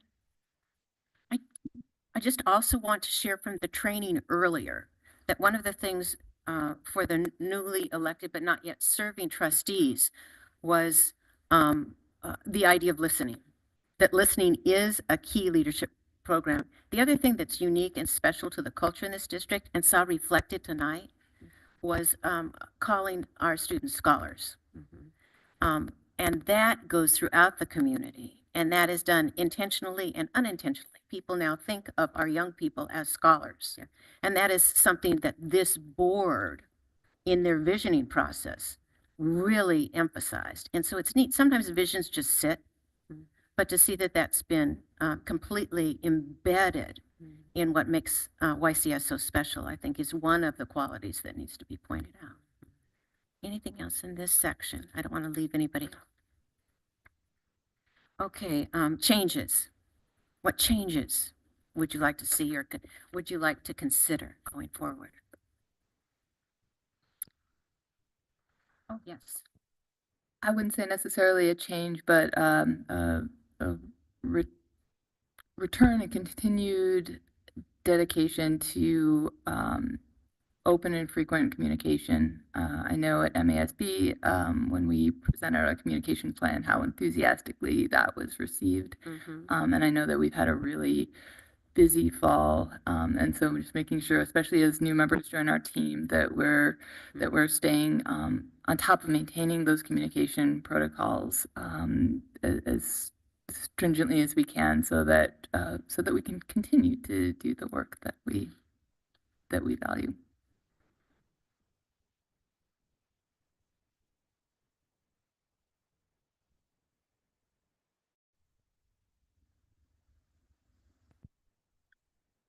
Any additional recommendations for changes? I don't know that it's necessarily improvement, but I guess it is. But I think we can still continue working on the communication. Kind of like what you said, but communication, we've improved on that, but I still think that it still can be improved. But we have definitely improved in our communication, as board members, you know, and as a team. And we definitely get it from our superintendent. Every week she tells us what's going on. But I'm thinking like just as a board, I think that's a continuous improvement, I think, is communication.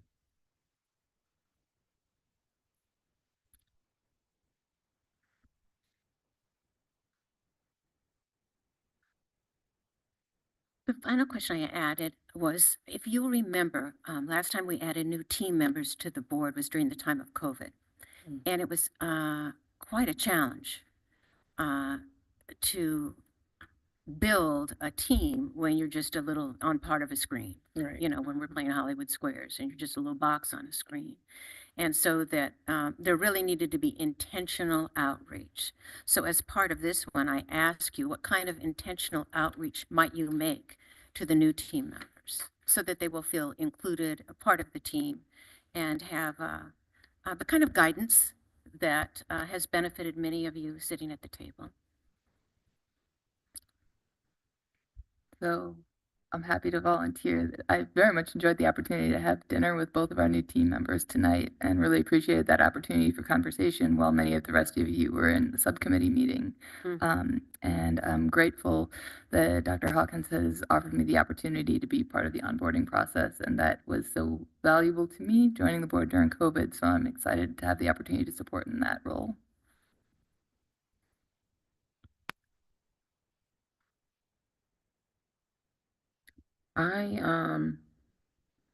I'm a coffee person, so we'll have coffee. I just, time permits. It'll be over break if you're around. But I do think, you know, making time to be intentional about relationships is important. And I'm excited that we have new team members coming on. And I'm always available to support in any way, training, whatever, mentorship. I'm always available for that because I received that when I came on. So it was very appreciated.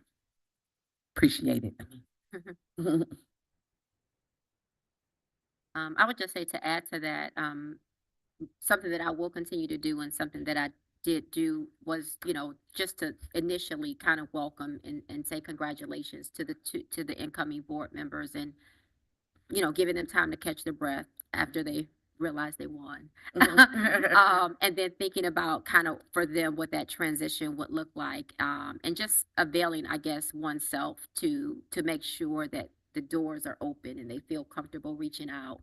I know for me, when we had a change in board seats, it was important for me to build relationships with board members I didn't know.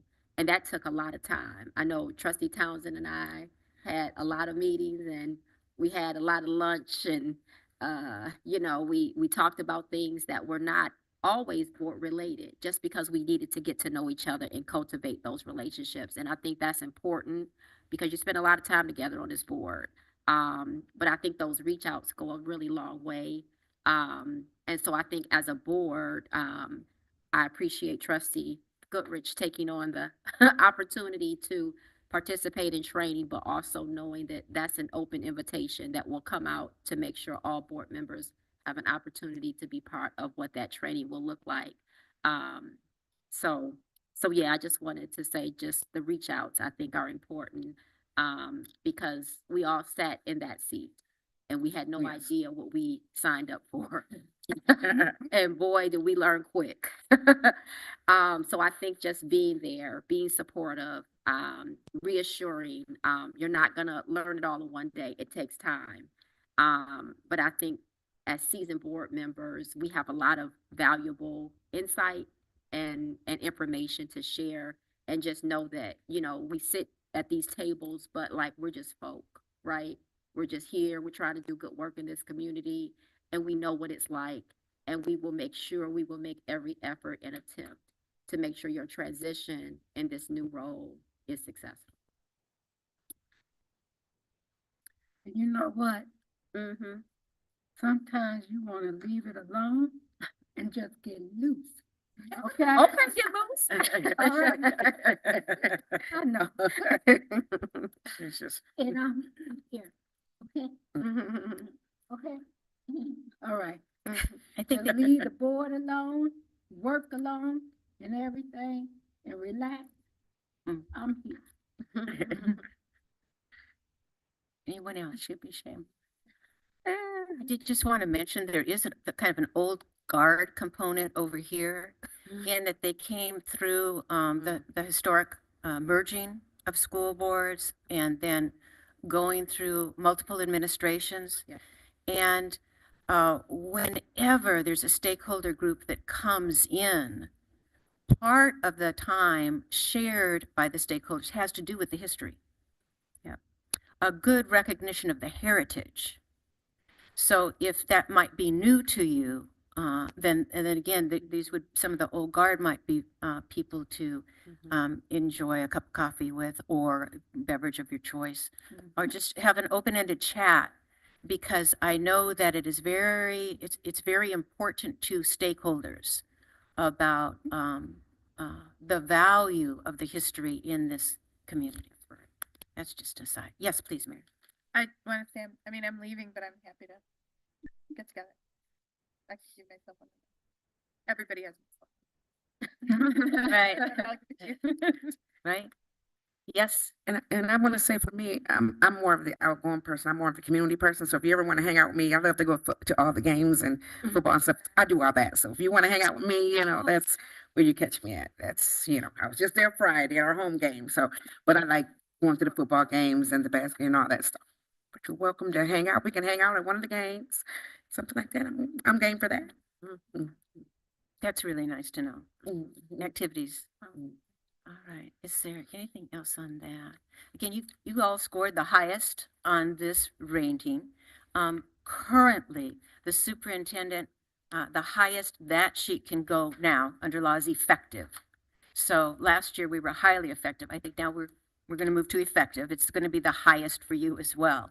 But you have achieved top scores on your evaluation. This then gets set so that from an outside accreditation, they will see that you have consistently been conducting your self-assessment, and that these words on this page matter in their meeting and the conduct that you put up around it. Okay. Part two, in conjunction with roles and responsibility and governance training that the newly elected trustees received tonight, we also did the pre-organizational PowerPoint that I developed for training. One of those pieces had to do, we're laughing now because you talked about being outgoing, was DISC, the different personality types and what you might find on a board, and the value of a steady personality type. Trustee Schindler, you will be leaving us with steady, but very valued. Also, someone who's conscientious, and that would be Trustee Gainsley, who would look at those numbers and seriously sweat over those numbers to make sure that we are accountable for the treasures that the district leaves us. So both of you will be missed. We do have strength and balance on this board, but you really are appreciated and have added so much to what we've been able to do here in this district. We're going to move on. Again, the idea of the pre-organizational meeting is that we can, during this month in December, share what might be happening in the new year and how we might be, how the assets of board members can contribute to what is occurring in the in the year of 25. So that when we look at officers, what is needed? And so we have the 4 positions available, president, vice president, secretary, and treasurer. We know from listening to the auditor's report and then the pledge from administrators in charge of finance that there will be a lot to monitor when it comes to serving in the role of treasurer. And we're going to miss our treasurer. So who will sit as treasurer this year for 25? Who's interested in that position? Okay. Is there anyone interested in that labor-intensive position? Okay. All right. I'll just make a quick comment on it that, I think when I came into the board, I was told, that there was no way you could possibly take an officer role your first year. I don't feel that's true. I did, and I wouldn't recommend being president your first year. That's really a lot to take on, to think about the cadence of the meeting and everything. But I would really encourage, as both of you come on, I having watched your debates and all that stuff, I think you're very capable people, and would just, when you think about committee chairmanships and just step up. And we did talk about that. And I did tell you that they would be asking you to consider serving as an officer. So that would be fine. We're now secretary. Currently have a secretary. Anyone else interested in the position of secretary? I'll just say that I would be willing to continue, but if someone else is a deep and abiding desire to serve as secretary, I'm happy to arm wrestle you. Okay. For the position of vice president, again, serves in the place of the president when needed, and then other assignments as tasked. Vice president. Still interested in it. Anyone else, vice president?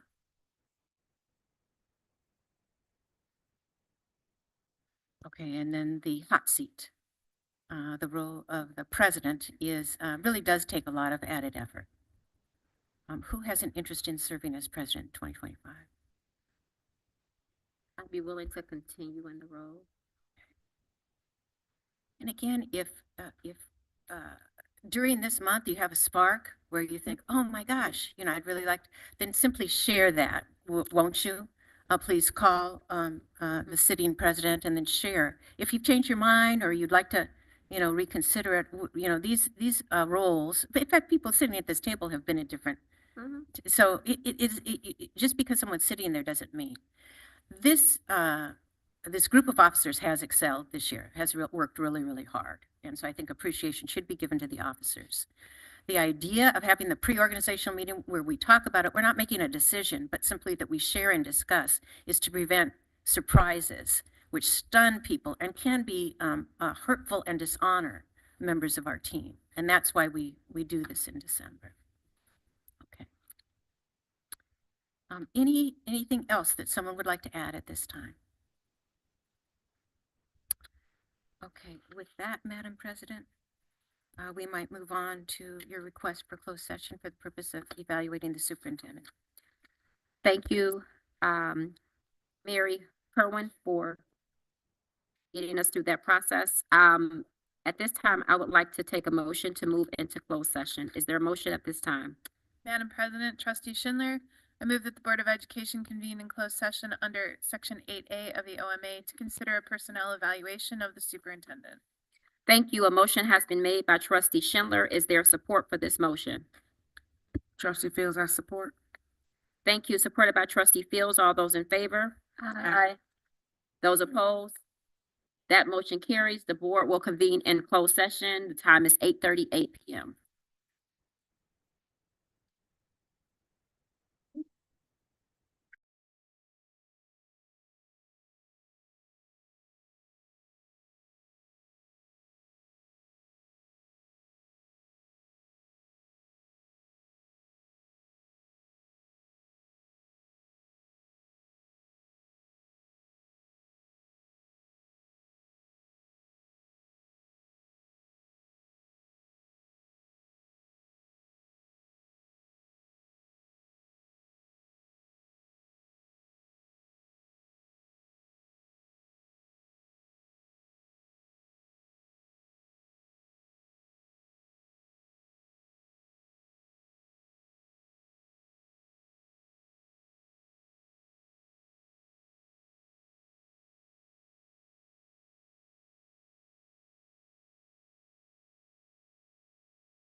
The time is 9:12. The Board of Education is back in open session.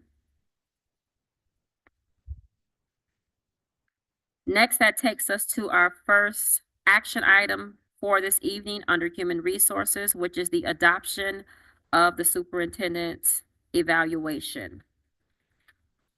And at this time, I would like to share with the public that this Board of Education met in closed session for the purpose of evaluating the superintendent. Our evaluation is a consensus document, and we would like to share the results prior to the adoption. The Michigan Association of School Board Superintendent tool we use covers professional practice, student growth, and progress towards district-wide goals. After reviewing evidence, the board awarded Superintendent Zachary Ross 18 of 18 possible points in the area of governance and board relations. Trustees, do you agree with that finding? Yes. Yes. The board awarded Superintendent Zachary Ross 15 out of 15 points possible in the area of community relations. Trustees, do you agree that was our finding?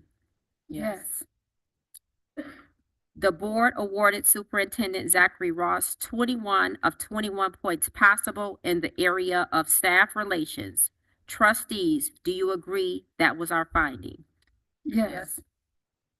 The board awarded Superintendent Zachary Ross 15 of 15 points possible in the area of business and finance. Trustees, do you agree with that was our finding? Yes. The board awarded Superintendent Zachary Ross 27 of 27 points possible in the area of instructional leadership. Trustees, do you agree that was our finding? Yes.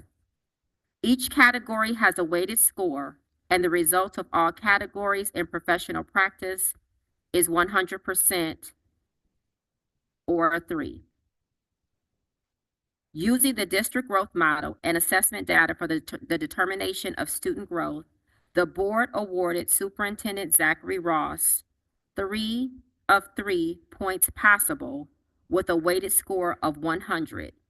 Trustees, do you agree that was our finding? Yes. In the area of progress toward district-wide goals, the board awarded Superintendent Zachary Ross 3 of 3 points possible. Trustees, do you agree that was our finding? Yes.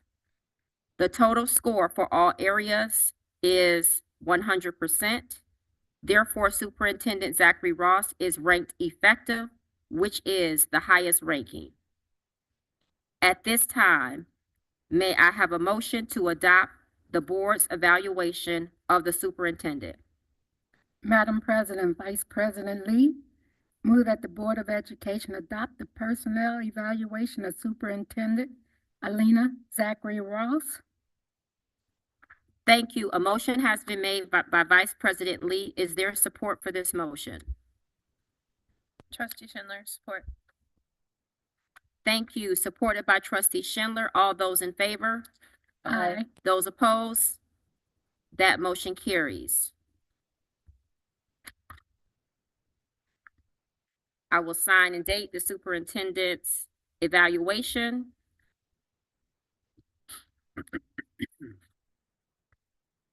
Today's date is the 9th. Thank you. Ms. Haynes. I will have Superintendent Zachary Ross pass this to you after she signs. Thank you. Next, that takes us to action item number 12 under business and finance. Is there a motion at this time? Trustee Townsend moved that the Board of Education accepts the audit report for the fiscal year ending June 30th, 2024, as audited by an independent firm, Yo and Yo. A motion has been made by Trustee Townsend. Is there support for this motion? Trustee Fields, I support. Thank you. Supported by Trustee Fields. All those in favor? Aye. Those opposed? That motion carries. Next, that takes us to the acceptance of the transfer quote for Magnet Schools. Is there a motion at this time? Trustee Townsend moved that the Board of Education accepts the quote from Transfer Inc. for the Magnet Schools for $106,500. Thank you. A motion has been made by trustee Townsend. Is there support for this motion? Supported by trustee Schindler. All those in favor? Aye. Those opposed? That motion carries. Next, that takes us to the adoption of the Ypsilanti PA 321 resolution. Is there a motion at this time? Madam President, trustee Fields, move that the Board of Education adopt the Ypsilanti PA 321 resolution. Thank you. A motion has been made by trustee Fields. Is there support for this motion? Support trustee Goodrich. Supported by trustee Goodrich. Thank you. All those in favor? Aye. Those opposed? That motion carries. Next, that takes us to a donation for YCS events. Is there a motion at this time? Trustee Townsend move that the Board of Education accepts a donation from Waker Chemical for $1,000 for YCS events. Thank you. A motion has been made by trustee Townsend. Is there support for this motion? Thank you. Supported by trustee Schindler. All those in favor? Aye. Those opposed? That motion carries. Thank you for this generous donation to Ypsilanti Community Schools, to Wacker Chemical. Next, that takes us to the second public comment portion for this evening. Ms. Haynes, have there been any public comment cards that have come in? I see heads nodding no. So that will take us to item number 14. Are there any Board of Education Subcommittee reports at this time? Vice President Lee, I have a meeting for the Head Start Committee on Thursday, so I will report next year in Okay, January. all right, sounds good. Thank you, Vice President Lee. Any other subcommittee reports?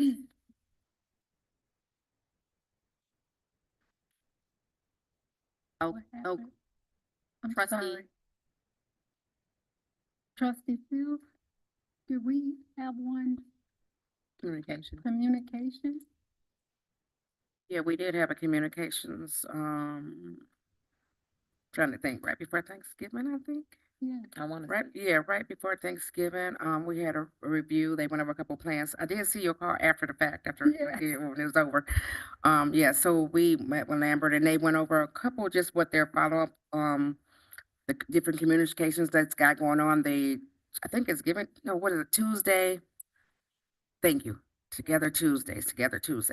Yes, and they've been getting those out. I am online to do one. I'm still waiting to find out which company has not been done yet. I did get a list, but every time I pick one, that one's been done.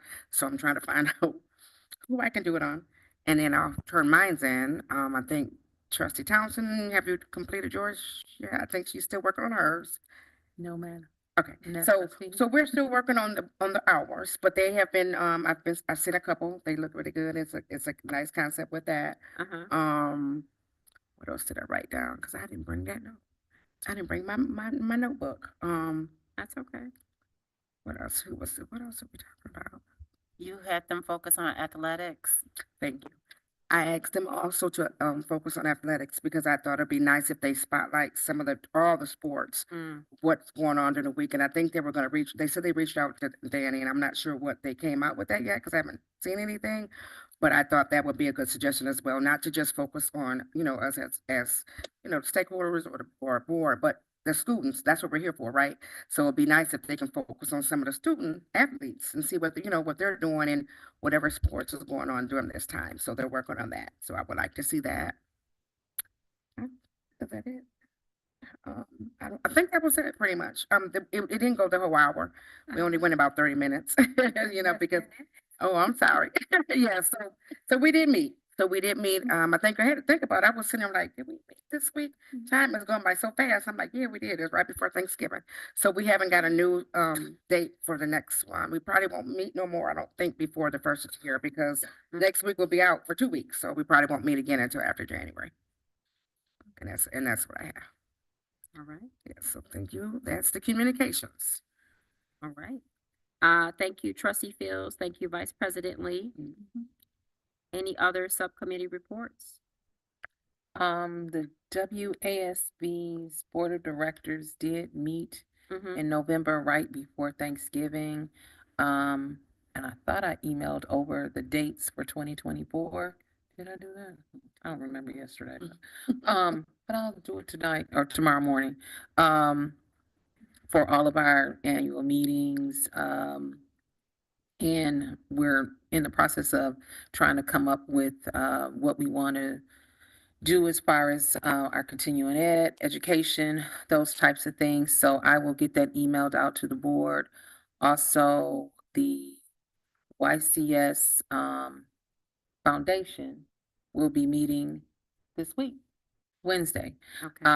And we also, the scholarship committee of the foundation, we have a date scheduled to start getting things rolled out so we can get scholarship information out earlier this year. And that's all that I have for right now. Oh, well, we had the finance and budget meeting. I think we know that now. So whatever, all that we discussed it twice. So we are all confirmed on what we need to be doing. So other than that, yeah, we're all set on our end. Thank you, Trustee Townsend. Any other subcommittee reports before we move on to board superintendent comments? All right, I just want to begin by pausing and wanting to turn to Dr. Zachary Ross to say congratulations. We are so fortunate to have you. Your evaluation is outstanding because you are outstanding, and we are so fortunate to have you at the helm leading this district. And I can't wait to see what else we do next. I can't wait. So, board comments. I just want to say, everyone have a relaxing, safe, happy holidays. You know, just relax your mind, your body, and your soul. Enjoy your family. Enjoy yourself. And just enjoy each other. Because anything can happen. So just enjoy yourself. Oh, and good news. My son is on the list for a double lung transplant. Yes, I am so happy. So just everybody enjoy this holiday and just relax. And thank you, everyone. And I appreciate all of you. That's it. Thank you, Vice President Lee. Yes, Trustee Schindler. I don't remember all the details, but I wanted to congratulate Dr. Zachary Ross on a big award. Did. You were selected by your fellow superintendents. Details. You were selected by your peers for a really prestigious award.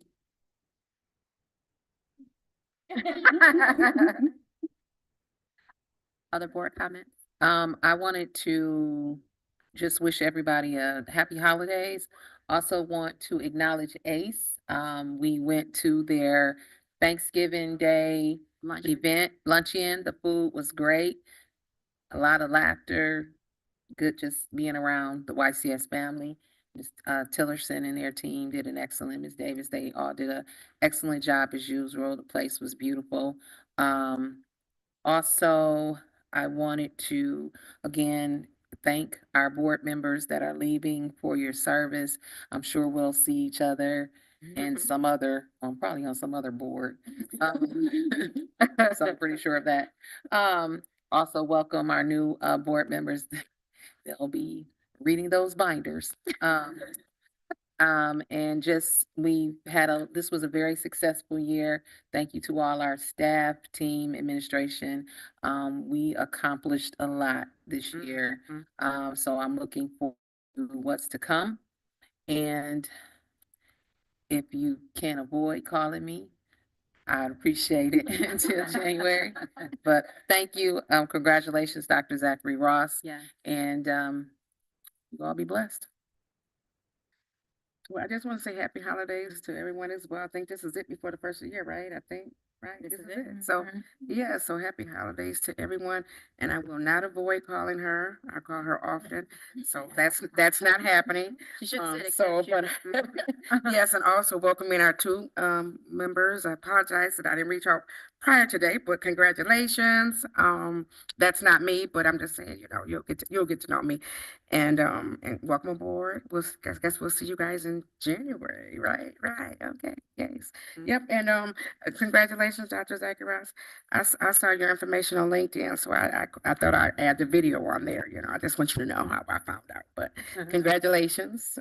It's a good thing to be recognized by your peers, absolutely. And to and I just have to say that every time we go somewhere, somebody always knows you. And it's always a good thing. It's a good thing. And I'm not just saying to be funny, but really, truly it is. And they have good things to say about you when we go places. So that says a lot for representing YCS, you know, and getting this up, putting this out there on the map. So, thank you and happy holidays. A couple of things. I'm going to first start with a somewhat self-serving announcement. So congratulations to the district and thank you, Mr. Coscarella. The district just got awarded a $200,000 Filter First grant from Eagle. I have nothing to do with it.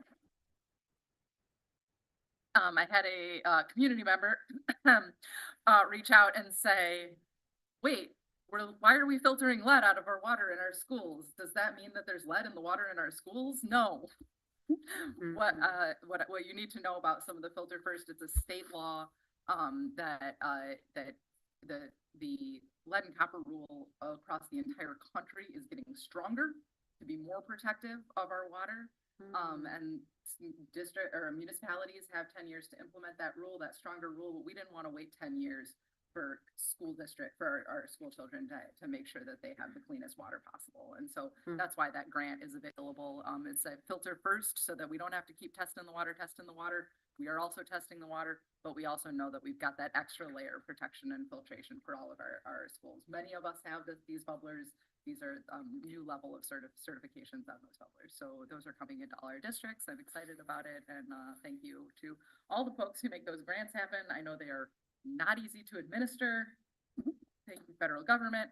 We really appreciate both of you and all the work you do, Damien and Mark, on that. I also want to say congratulations to Dr. Zachary Ross on another successful evaluation. Since I won't get to say this again, I was going to say earlier in the retrospective that there's really only one vote in 6 years of making votes and making decisions on this school board. There's only one decision that has really mattered, and that was the decision to bring Elena Zachary Ross on as our full-time superintendent. That is the one decision that has made absolutely everything else possible. And I'm timed out over here. So thank you. And I think that just as I was reflecting on some of the pieces that go into that evaluation, recognizing the fact that Alina didn't, this was a brand new district 10 years ago. And so we didn't start from, it wasn't level, right? Like some of those things really weren't there 6 years ago. And in the time that Dr. Zachary Ross has been there, she's really built this district into a truly successful district. So in addition to being a great leader, she's a great leader who has overcome a lot of obstacles to get this district to where it is. So thank you. And then the third thing I'll say, and then I really want to stop, is a huge thank you to Ms. Julie Haynes. I'll admit to having a little bit of senioritis my last year on this board. Julie has kept me together, kept me moving, and really has brought this board together for many years now. So I just appreciate all of your work and how much you do to serve this board.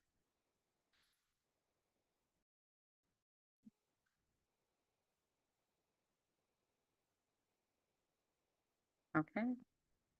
All right.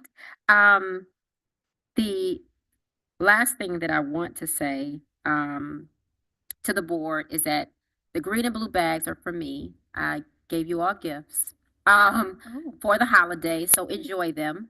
And just thinking about all the comments, I guess, that were made and just kind of reflected on all we've accomplished, to your point, Trustee Townsend.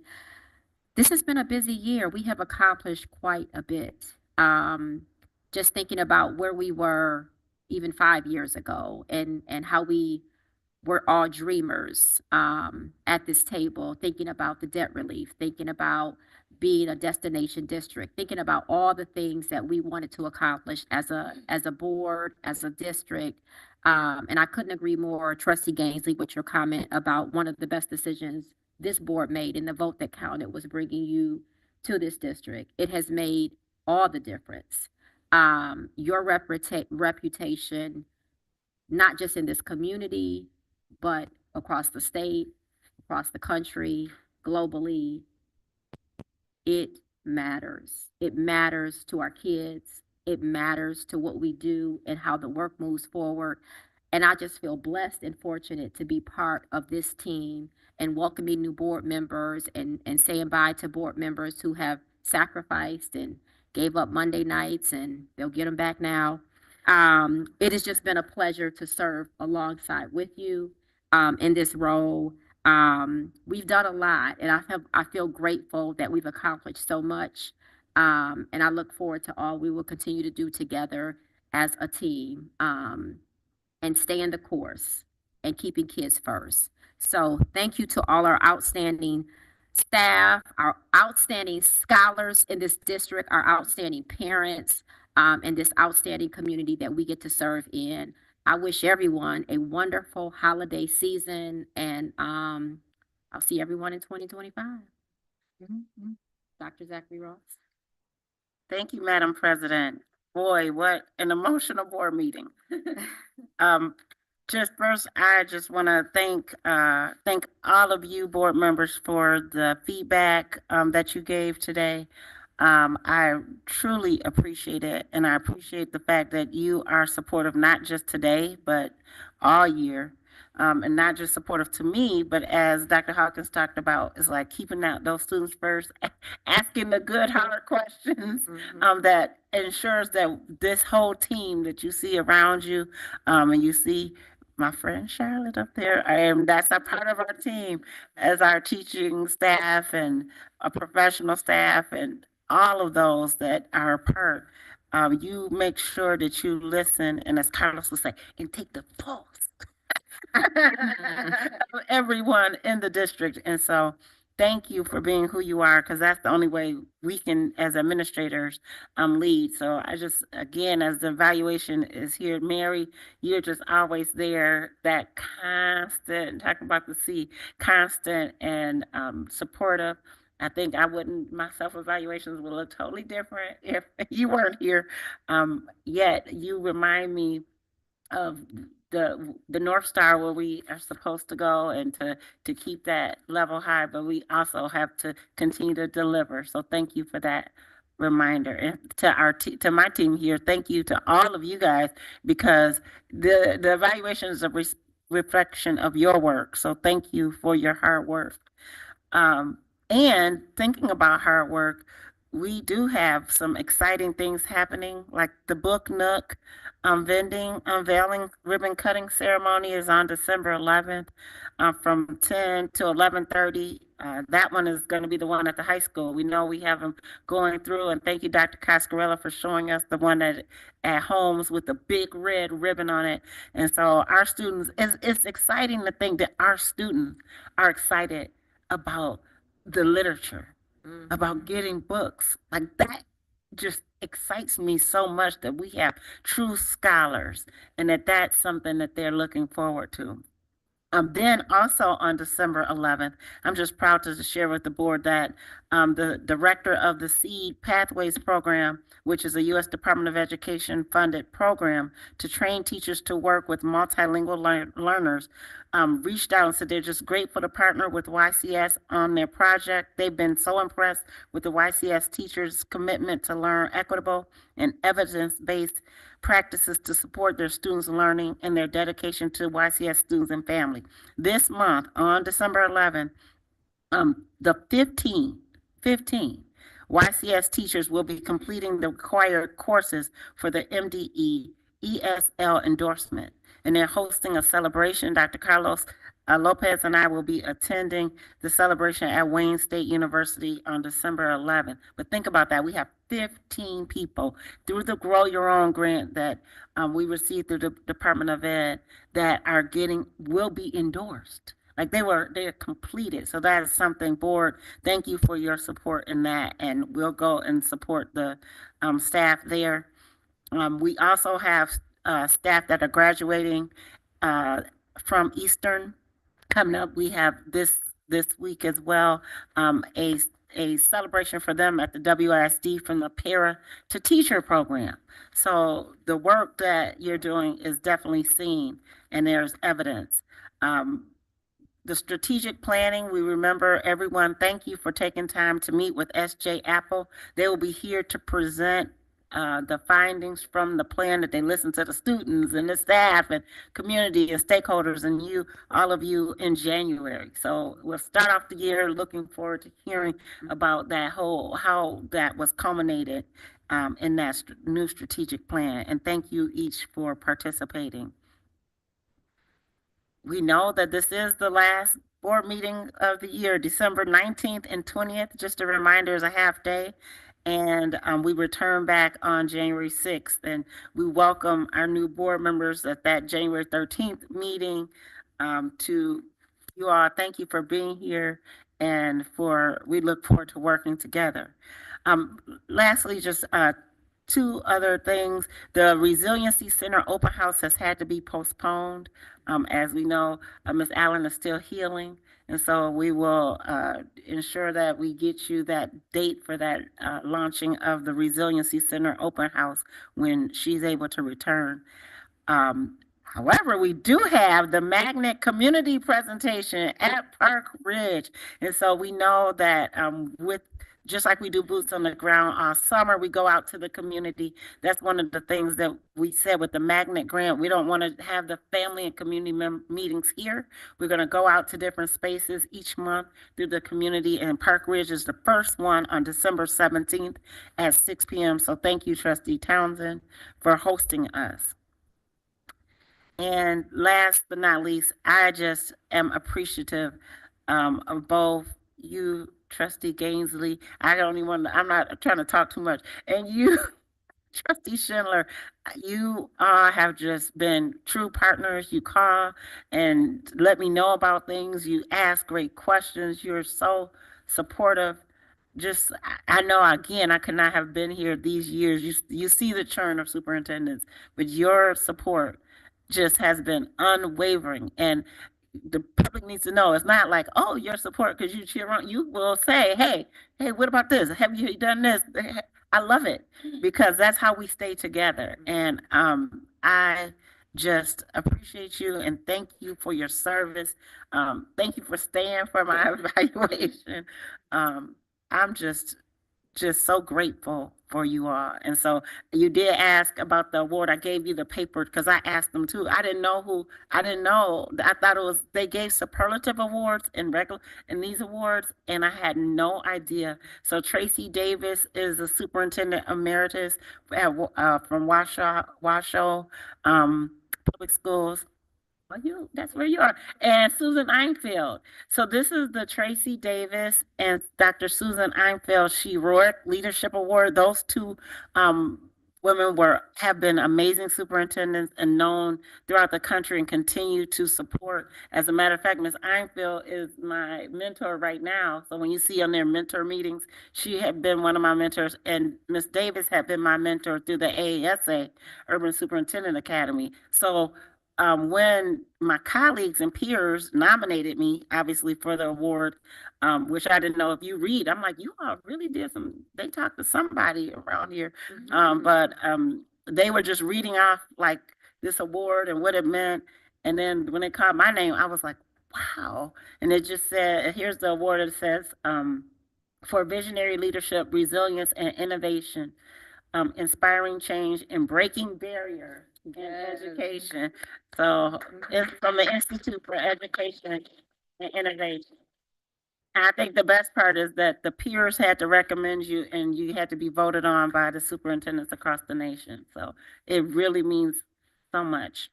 So again, I could not do any work without all of you, without the staff that's involved, and administrators in our community. Even you, Amanda, all of us, because you push us to be the very best for our students. Happy holidays. All the holidays are coming up, so please, I agree, get some rest, everyone. All right, anything else, board?